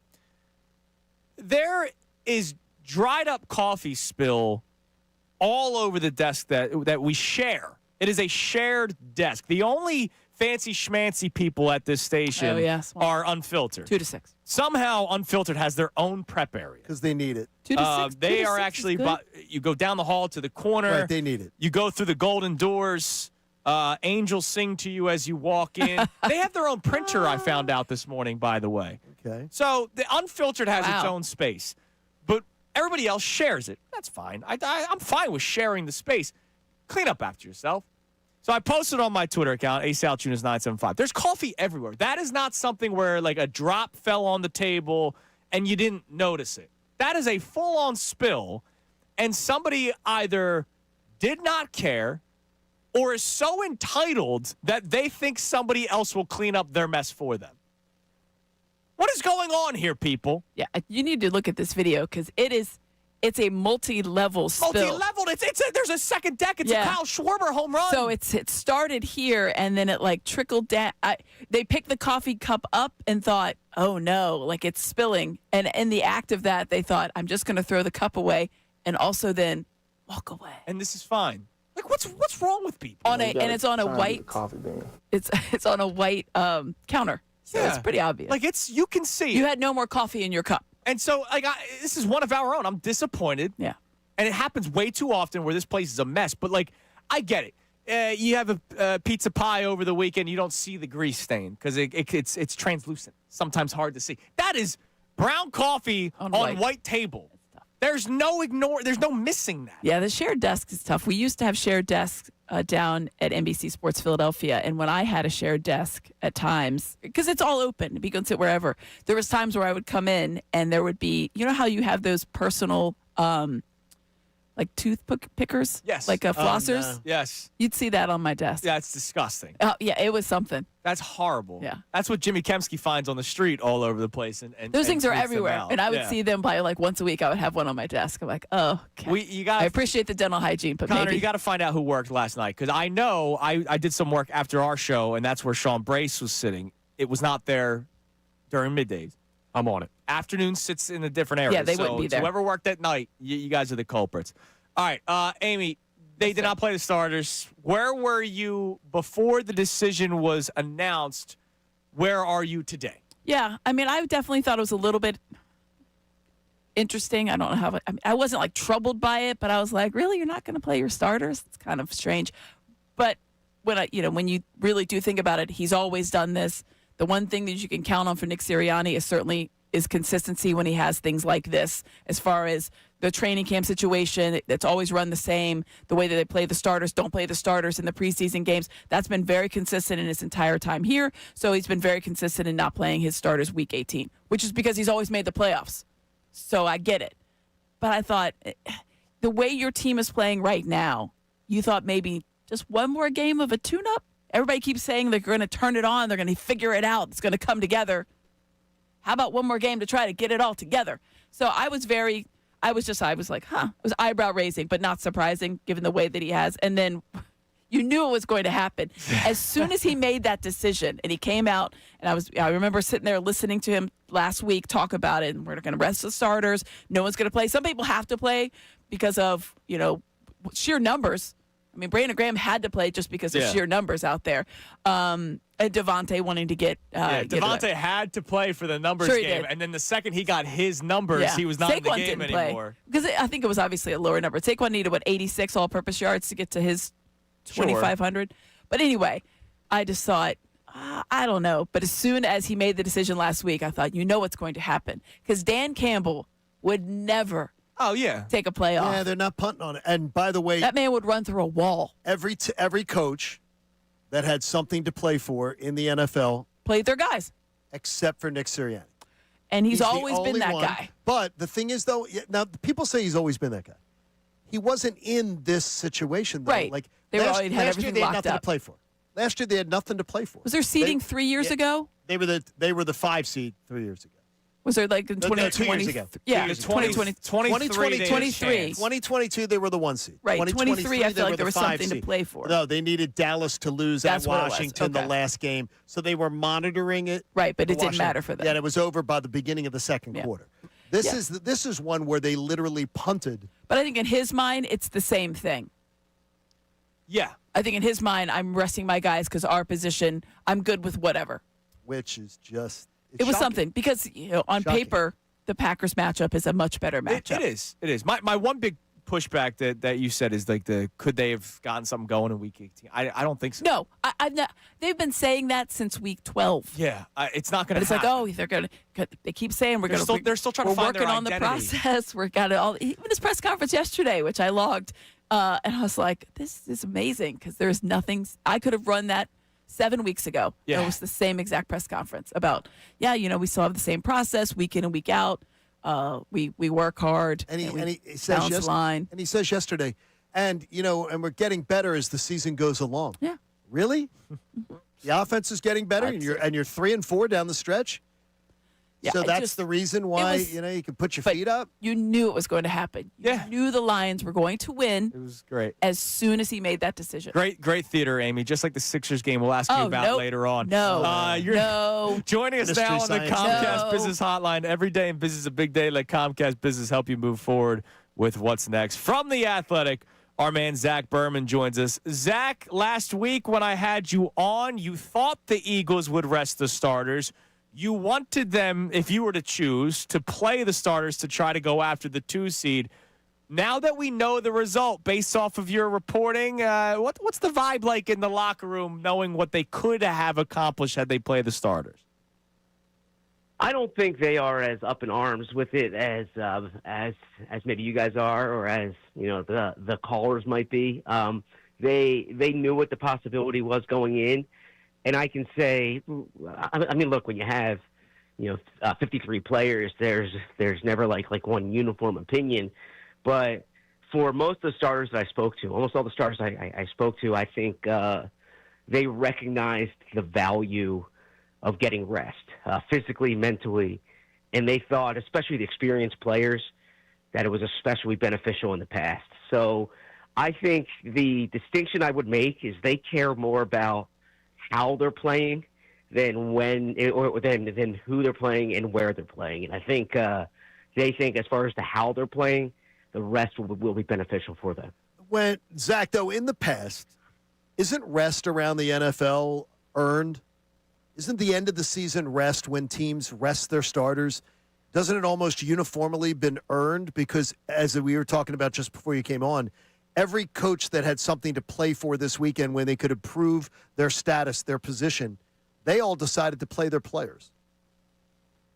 Well, earned, yes, but it can also be manufactured. And last year was an example of that. Now, you can say that the distinction was they weren't playing for the 2 seed last year, Yeah, right? weren't. Well, I'm sorry, they were not playing for the improvement in the seed. But if the objective is to win the Super Bowl, to play your best football in January, they felt that the bye week that they created, right? They didn't earn the bye week last year, but the bye week they created was a reason why they played well in January. And really, the distinction here is you're looking at who you play in the first round and potentially where you play in the second round, and that's the only thing up for grabs is who you play in the first round and potentially where you play in the second round. And they thought the way they would play would be more valuable than that. Hey, Zach, how are you? Great to talk to you, Amy. Always good to talk to you, my friend. It was interesting listening to Sirianni talk about the health of this team yesterday because historically, when the Eagles have done well in the playoffs, they have been one of the healthiest teams in the NFL. They finished Week 18 in the top 5 in all of those kind of healthy metrics that they measure with as far as, minutes missed or snaps missed, games missed, players missing games. I think it was only 15 total players missing games for them, which is a top 5 stat in that one, as far as also snaps missed from their starters, week 1 to week 18.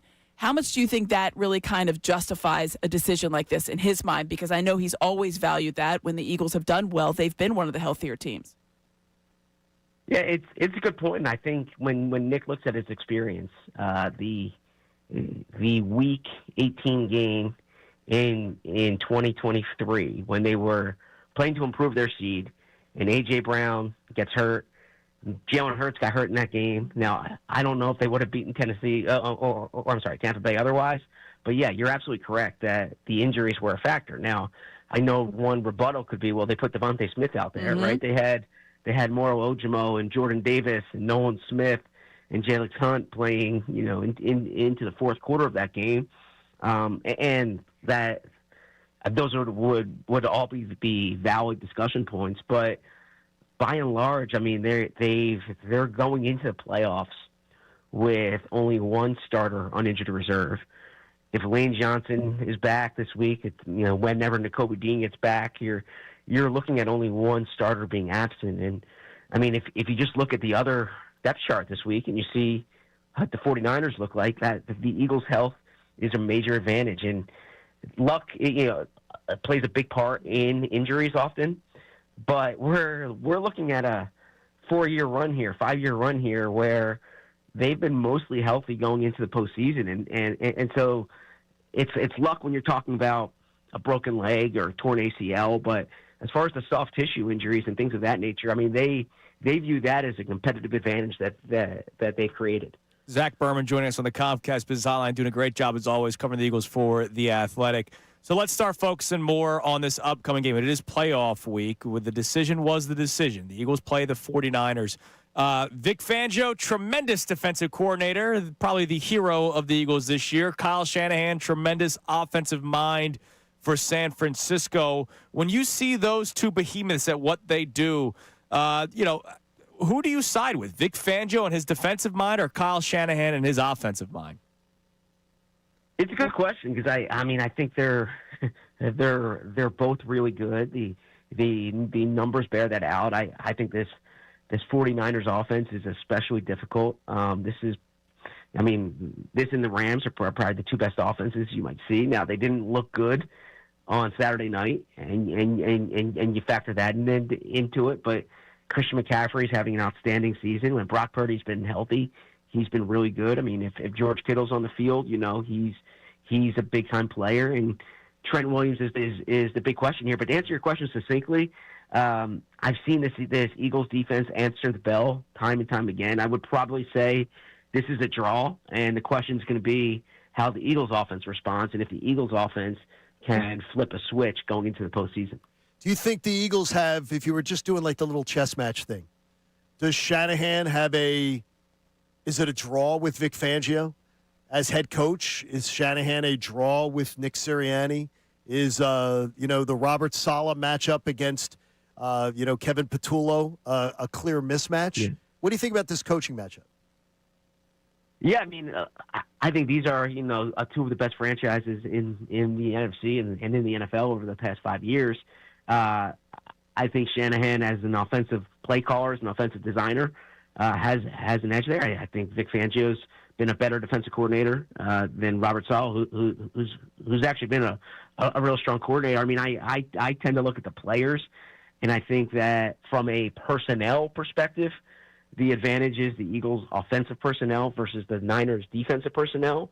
But the Eagles' offensive personnel has not been consistent enough this year, and the numbers bear that out. But I don't think the Eagles have like this decided coaching advantage, and I don't think the Niners have this decided coaching advantage. But I would lean toward the Eagles simply because I mean they're the defending Super Bowl champs.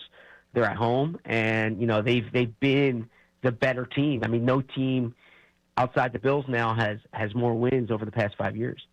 When you look at the way that this offense has been operating, and I use that as just the verb because it operates, not successfully at times, we all know, But one of the things that has been pointed out numerous times, and I know you've written about it, is the lack of the less amount of design runs you have from Jalen Hurts, and how that's kept him healthy, which is really great. But you wonder if that might change a little bit in the playoffs, because the lack of designed runs or the less amount of designed runs really has hurt the run game overall, right? You had this piece a couple of weeks ago just kind of about how it's changed a little bit. And while the payoff is having a healthy quarterback, the downside is maybe your overall run game has taken a hit because of that. Do you think that they run him a little bit more in the playoffs? I do, and to cite John's old friend Shaquille O'Neal, right? There's this thought in the NBA where sometimes these championship level teams, championship level players can flip a switch. Mm-hmm. And you say, all right, yeah, can you had a Eagles great flip a question on switch? that. Well, one switch that can be flipped is the quarterback run game. And if you just look at the metrics during, this will be Jalen Hurts' 10th playoff start.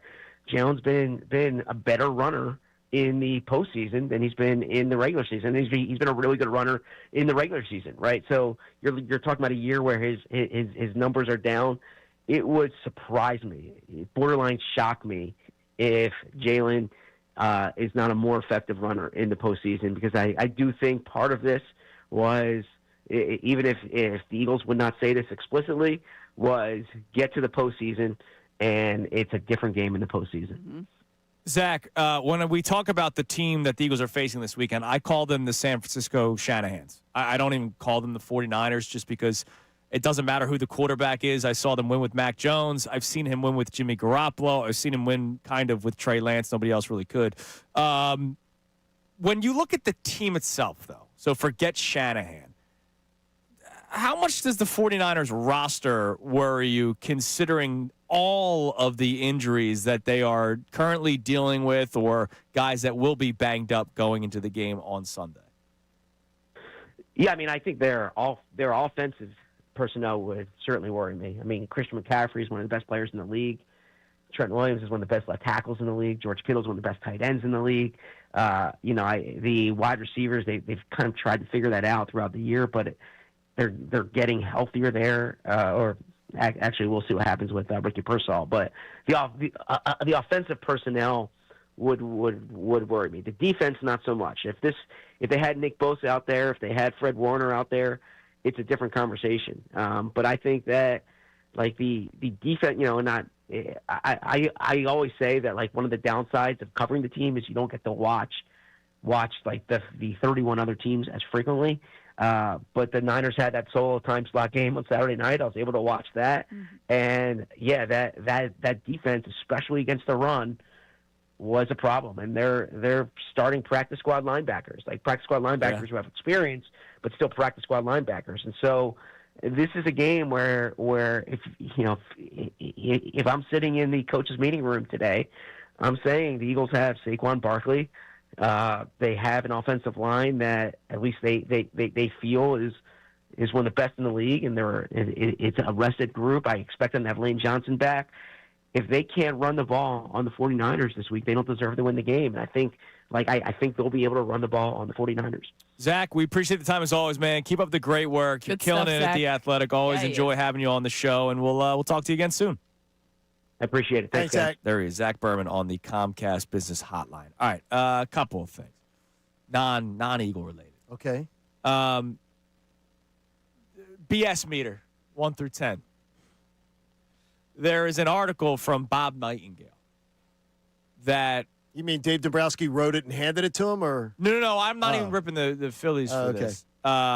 There's an article from from Bob Nightingale about Schwarber and, sort of what the market was during the before he re-signed with the Phillies. Mm-hmm. And there's a report from Bob that the Reds were willing to spend more money, but it didn't matter. Kyle Schwarber always wanted to go back to Philadelphia. I'm not talking about the Philly side of things. I'm talking about the Reds, a small market team that never pays money. They paid money one time. On a scale of 1 to 10, what's the BS meter? Now that he's off the market, now that the Reds cannot bring back the hometown hero, we would have spent more money, but he signed with the Phillies. Yeah. You know what? It's not 11, you. Yeah, I go BS meter. Come on. Come on. Yeah, exactly. That is, you're rewriting the breakup. Stop it. The article We all know comes what out- happened. The article comes out. How long ago did he sign? 3 weeks ago now? Oh, it's longer than that, isn't it? Yeah. It's been a while. Like now That's- and all. By the way, we were willing to spend more money. Listen, By the way. listen, fans. We wasn't really us. we wanted him. Wasn't us, He it was didn't him. want us. The We offered him $7 and he said no. PS meter. Also, Skyline Chili. is he going to say more things about the Phillies were actually in on the Japanese players too? they Is were he probably gonna they were, push that? they were probably in on They're it. probably in they on were it. not in on $7 to be in okay. on them. Yes, exactly. Also, the Cowboys have fired Matt Eberflus, That was defensive it. coordinator. That There was we it. go. Did it. Problem solved. No surprise. Although I will say, That is terrible. he's going into the season thinking he's got Micah Parsons. And then Jerry Jones is like, nope. Not so I'm going to bad. trade him to Okay, the but Green Bay Packers. They were like the worst in the NFL, though. No, they were bad. Oh, yeah. I went through I mean, their... like you lose Micah Parsons. He can't be the worst like in the NFL. I went through their scores before the show because I wanted to go to this Todd They Archer allowed article. a lot of points. Here are the points that they'd given up. I'm going to go from the most recent game, which was this past Sunday against the Giants. 34, 23, 34, 34, 44, 28, 21. Oh, my God. Guess what team only scored 21? Eagles. And they didn't score after the Exactly after. like they didn't score for 40 man. minutes. Exactly. That's what I have to stop. I have to stop at 21 because And the they didn't Eagles. score for 40 minutes. Thanks a lot, Birds. All right, coming up next. Wow. Yeah, we're going to get Well, your that's thoughts on this Sixers game that took place. No, we're not. It took place. Kind of like what you said It about occurred. the Actually obligated. Check Kind of the like the fine Eagles' print. offense. Eagles offense operates. They operate. Correct. It's a Period. verb. The Sixers game did It occurred. happen. We'll talk about it. No. Also, John asked an interesting question. Where you were at this time last year going into the playoffs, sort of your feeling. What about this year? I'm completely different this year. It's Kincade and Salciunas, Amy with us for the remainder of the show here on 97.5 The Fanatic. Now on 97.5 The Fanatic Sports Update. Eagles trusting their experience. I'm Connor Thomas, and the Eagles are gearing up for their first postseason game, 4:30 p.m. Sunday against the Niners in the NFC wild card round. And there are plenty of questions about the Eagles as they head into the playoffs. But one thing that can't be questioned is their health after resting the starters. You got to have your players available, but it is so important that you continue to get better as the season goes on. You know, we've had a tendency of getting better while also having guys healthy, and so we continue to tweak the process of what we do, and I think we have a pretty good process. So Nick Sirianni making that point that they're trusting their experience and valuing the health over playing those starters last week. We'll see if it pays off Sunday against San Francisco. Eagles coordinators meet with the media today at 11:30. Sixers lost to the Nuggets 125-124 in overtime last night. Denver without their entire starting lineup.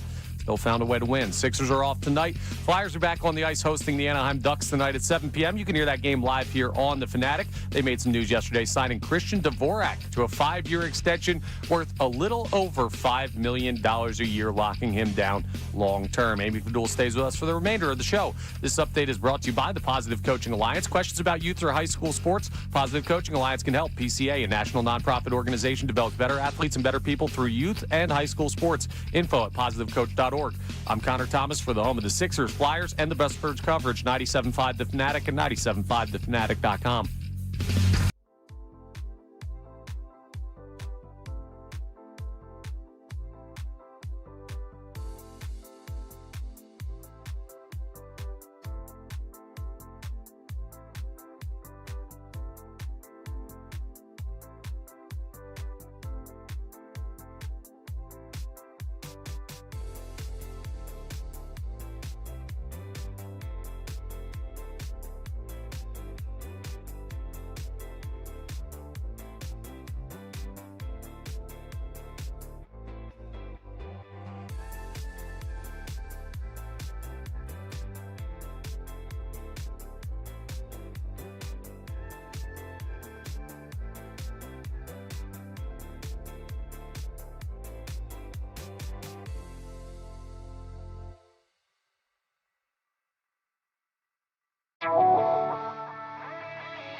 9:50, we will do Ask Me Amy thing, where you ask Amy Fadul questions. Amy with us for the hour every Tuesday. So text them in, 610-632-0975. If you want to add a hashtag, I don't know, whatever makes Connor's like. Connor, how would it be easier for you to cipher them out a little bit? I mean, it's the hashtag isn't going to help. Just send a text and I'll find them. All right, Ask Me Amy thing. Questions for Amy Fadul comes your way at 9:50. Doesn't just have to be sports, can be life. But I do have a sports question for sir? Amy Fadul. Oh, no. What did we witness last night? I don't know. They were a 14-point favorite. The Nuggets didn't have anybody playing in that game. In fact, They had the champion Bruce Brown. Sure. It was 5 years ago that Tyrese Maxey got that start against the Nuggets because there were 7 Sixers. Oh my gosh! Remember right? that? Yeah. Yes. Well, I was That was coaching. like 5 years today. That's what it took Doc to Today or start him, tomorrow. right? Exactly. Like literally You no don't know humans basketball. left. I don't. I was watching. I was like, of course. Unbelievable. And I was like, we have a text chain with the folks, my producer, Brian Brennan, and Mark Jackson, Jim Lynam. We all have a text chain. We have a couple of different text chains, obviously.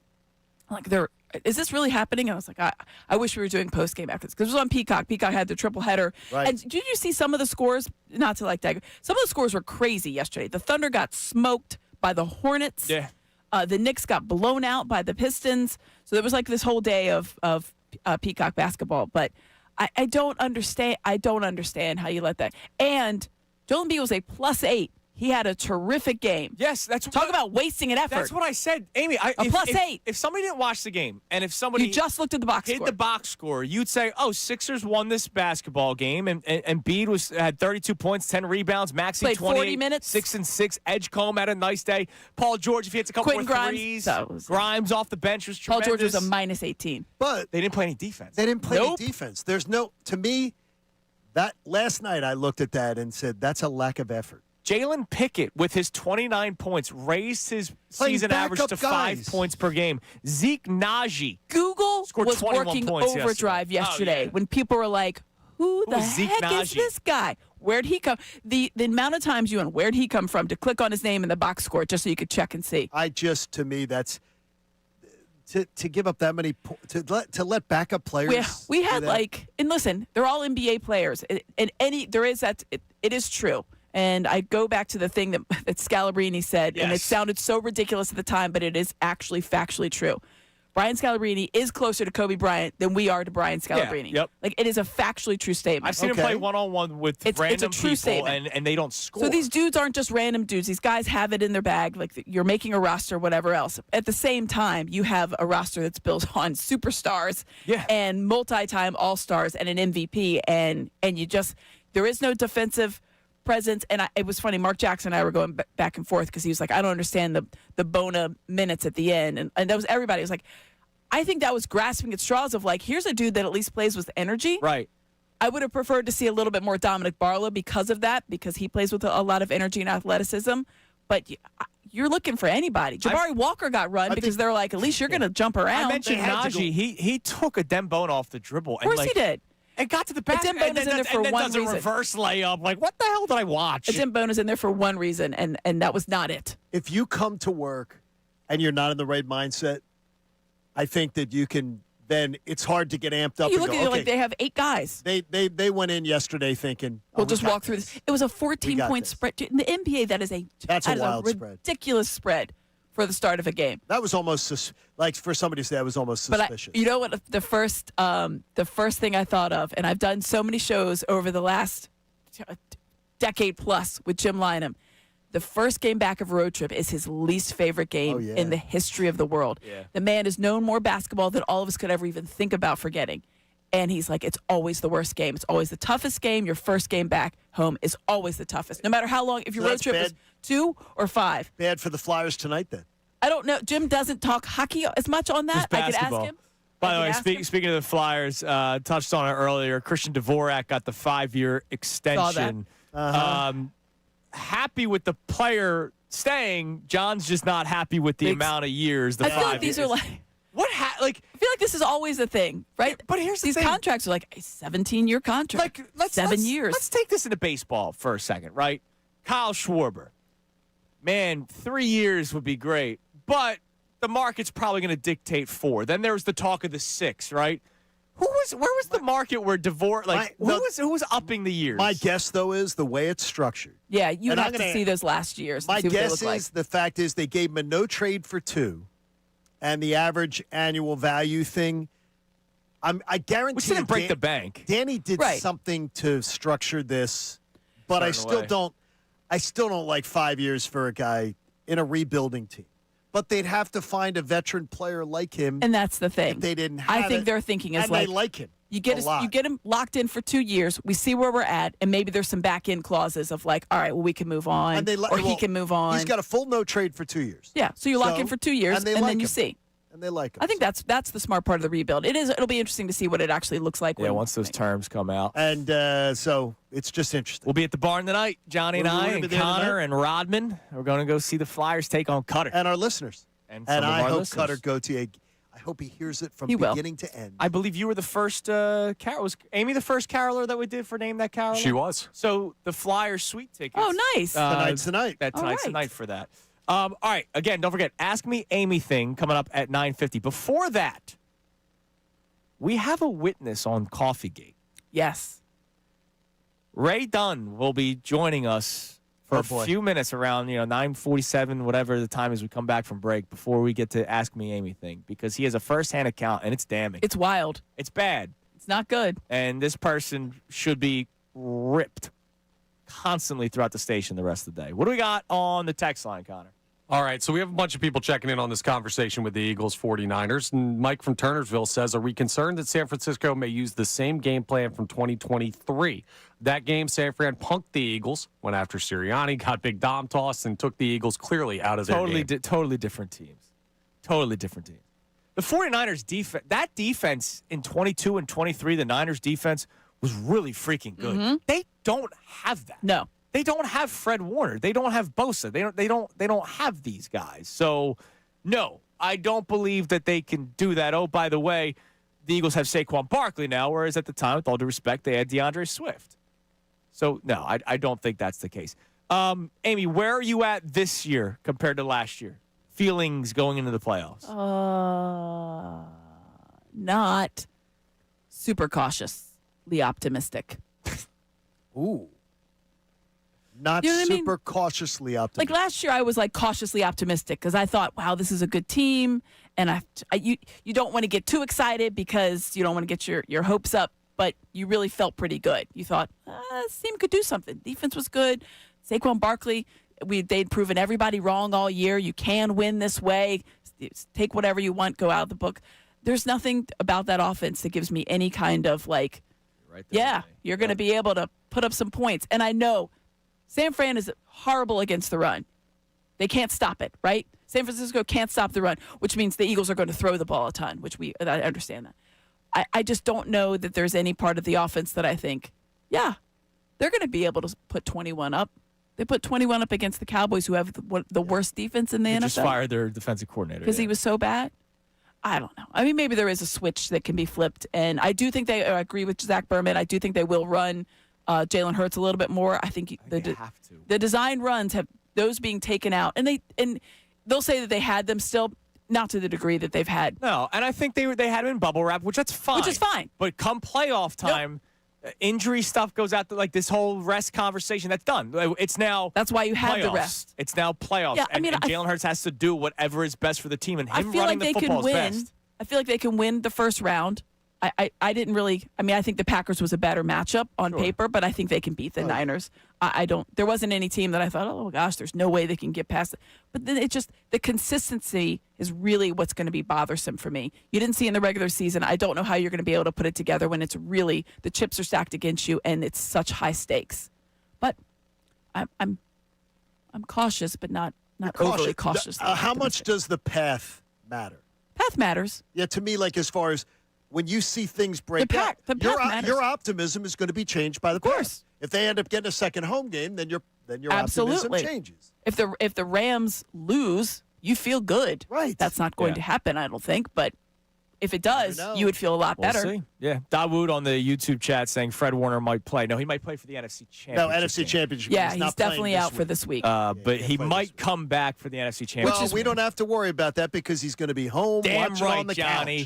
couch. You know what we do have to worry about? What's that? I just saw a report from one Buster Olney.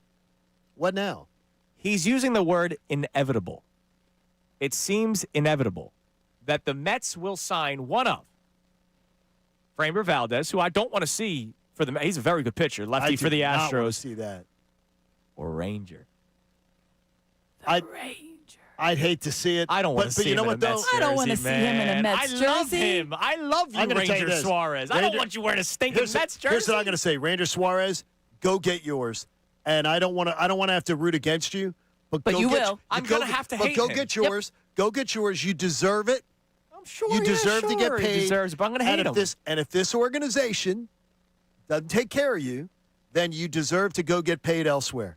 And don't look. It sucks. Seen him wear the blue and orange. Oh, it would suck. Oh God, it's going to disgust me, dude. Yeah, You that deserve can't to- happen. And Like, it's that will- like, that will you know, break me. the things that we loved about him, we now will have to hate. Yeah. Like his calm, cool demeanor. Oh, he's so cool His out there. lackadaisicalness. Now he's still going to miss 2 months. His aloofness. He's still going to miss 2 months when he pulls a muscle tie in his shoes. But he's still going to come through in big times. Big times. Well, they won't be in the Ranger. playoffs, so. Ranger, I'm begging you.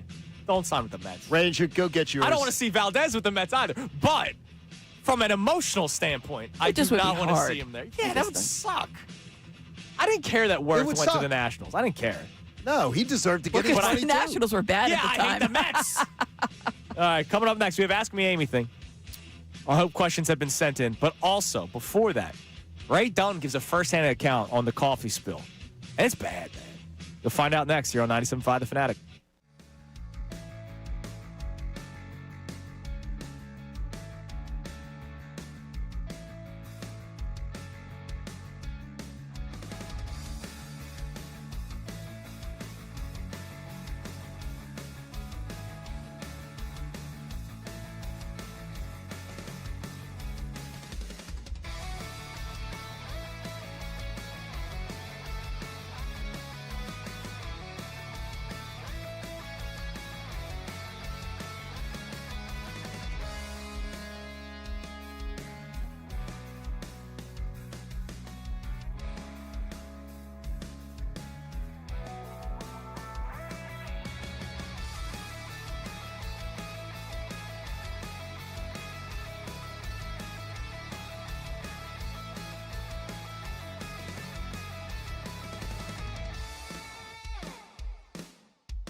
It is 9:47 on this Tuesday morning. Amy Fadul with us here on Kincade Salciunas, 97.5 The Fanatic. Ray Dunn will be joining us in a few minutes. There's a show called Middays with Marks that starts at 10 o'clock that they're going to get ready for. So hopefully we get to Ray in a few minutes. So until then. Who's John leaning on today? Harry Mays is in the house. Here today. Cocktails with Harry. Looking dapper with the vest. He's got the vest jacket. Oh, I like it. It looks like you should have a pipe, and not one like a bad pipe, like a pipe like Grandpa.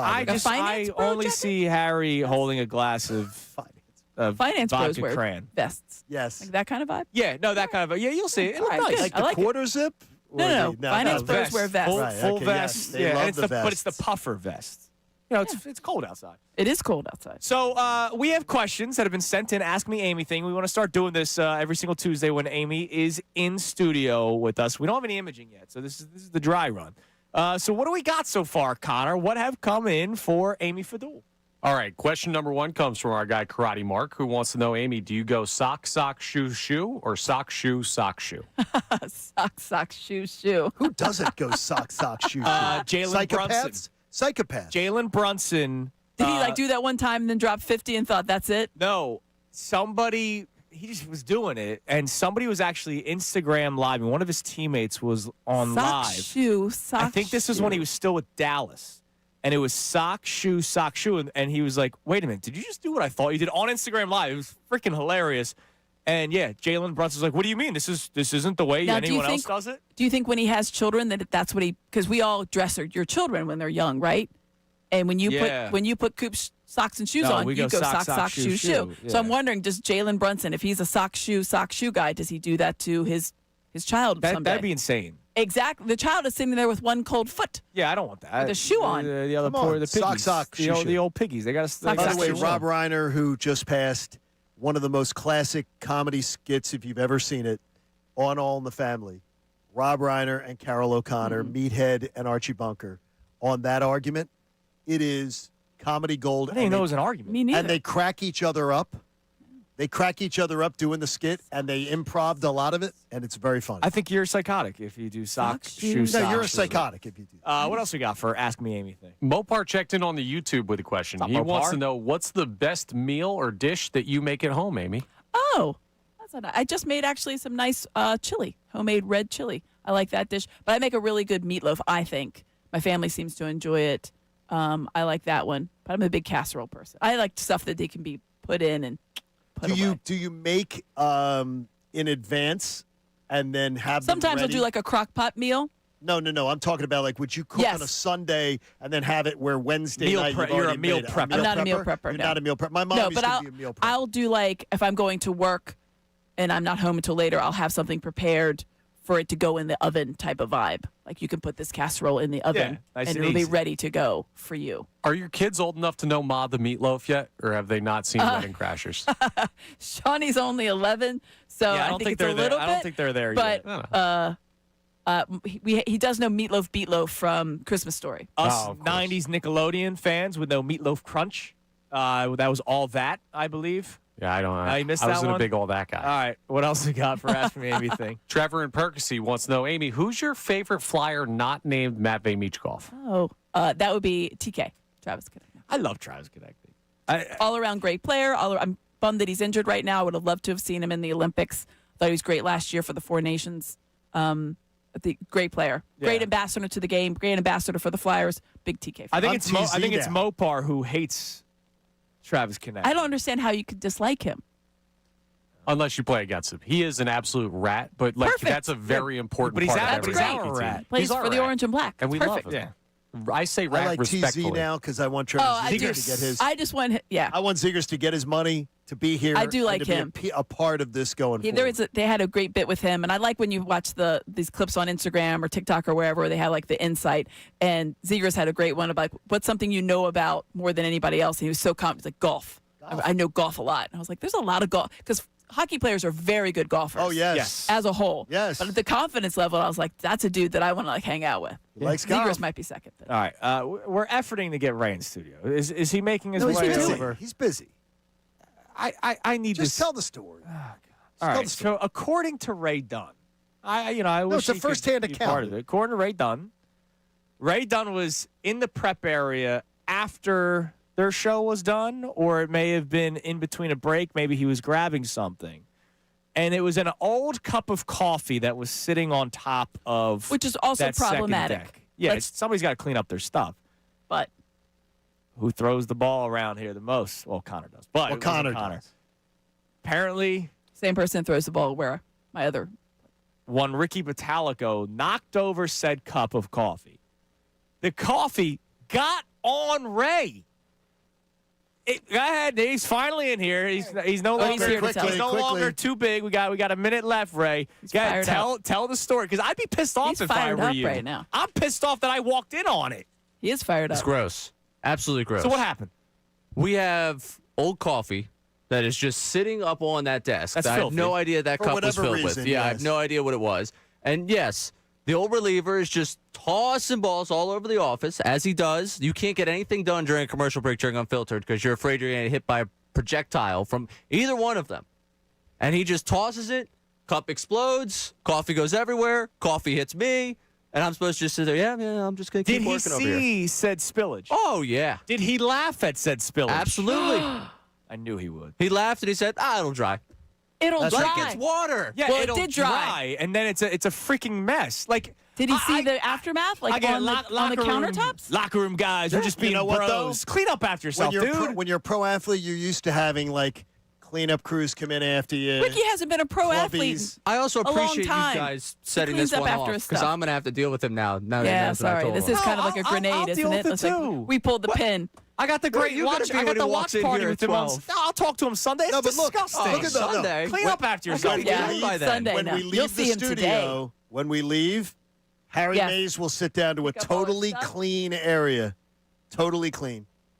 Yeah, That's it's how you disgusting. leave. You leave your space clean. By the way, Go Birds on the YouTube chat saying you look like Giroux right now. You do look like do a little clothes. bit. Is there even a camera on? Yeah. Oh, right This- here. Yeah, he looks like Ray does have something to answer for real quick, though. Ray, you were in the building last night at the Xfinity Mobile Arena. I blame Ray, you. were in the building. I blame Yeah. you. Me? Yes. I've Yes. been in the building for great wins. What do you mean, me? Well, I don't looks remember those. Blame the 8:30 start. I was very No, I can tell you from over the holidays, too, from having my wife and daughter around with TVs on all the time. Ray looks like somebody from every Hallmark movie. Yeah, I've heard you say that one before. And it really is true. You It's have a true, little though. bit of a Giroux vibe today. Am I the one that gets left I think in it's the the hometown flannel. for the hometown guy, No, it or am I the depends. hometown you guy? You might be the best friend. You might be the. Oh yeah, you could be definitely the best anything. friend. I see the clothes, though. I mean, it's I see the Giroux, red and beard. and I think it's like the flannel-ish, like a flannel vibe. Redhead with a beard. You're white. You're Ben Affleck. I was trying to tell you about role models the other day. Yeah. By the way, Thanks, Wendy. who is role model? Have you guys told me this yet? What? You guys watching? Oh yes, yeah, no. Don't even start. Not There's some random a famous pop star. person that We were No, watching no one we were knows. watching the Winter Classic coverage, and there's Yeah. now introducing role model. I'm like, who the hell is role model? with Dakota Johnson now. I love Allegedly. Role Model. Who is that? Download some Role Model. You'll enjoy the music. 0% chance that happens, like the Eagles getting the Super Yeah. Bowl. All right, Amy, thank you as Thank you, always. guys. Appreciate you. Everybody have a great Thank you. day.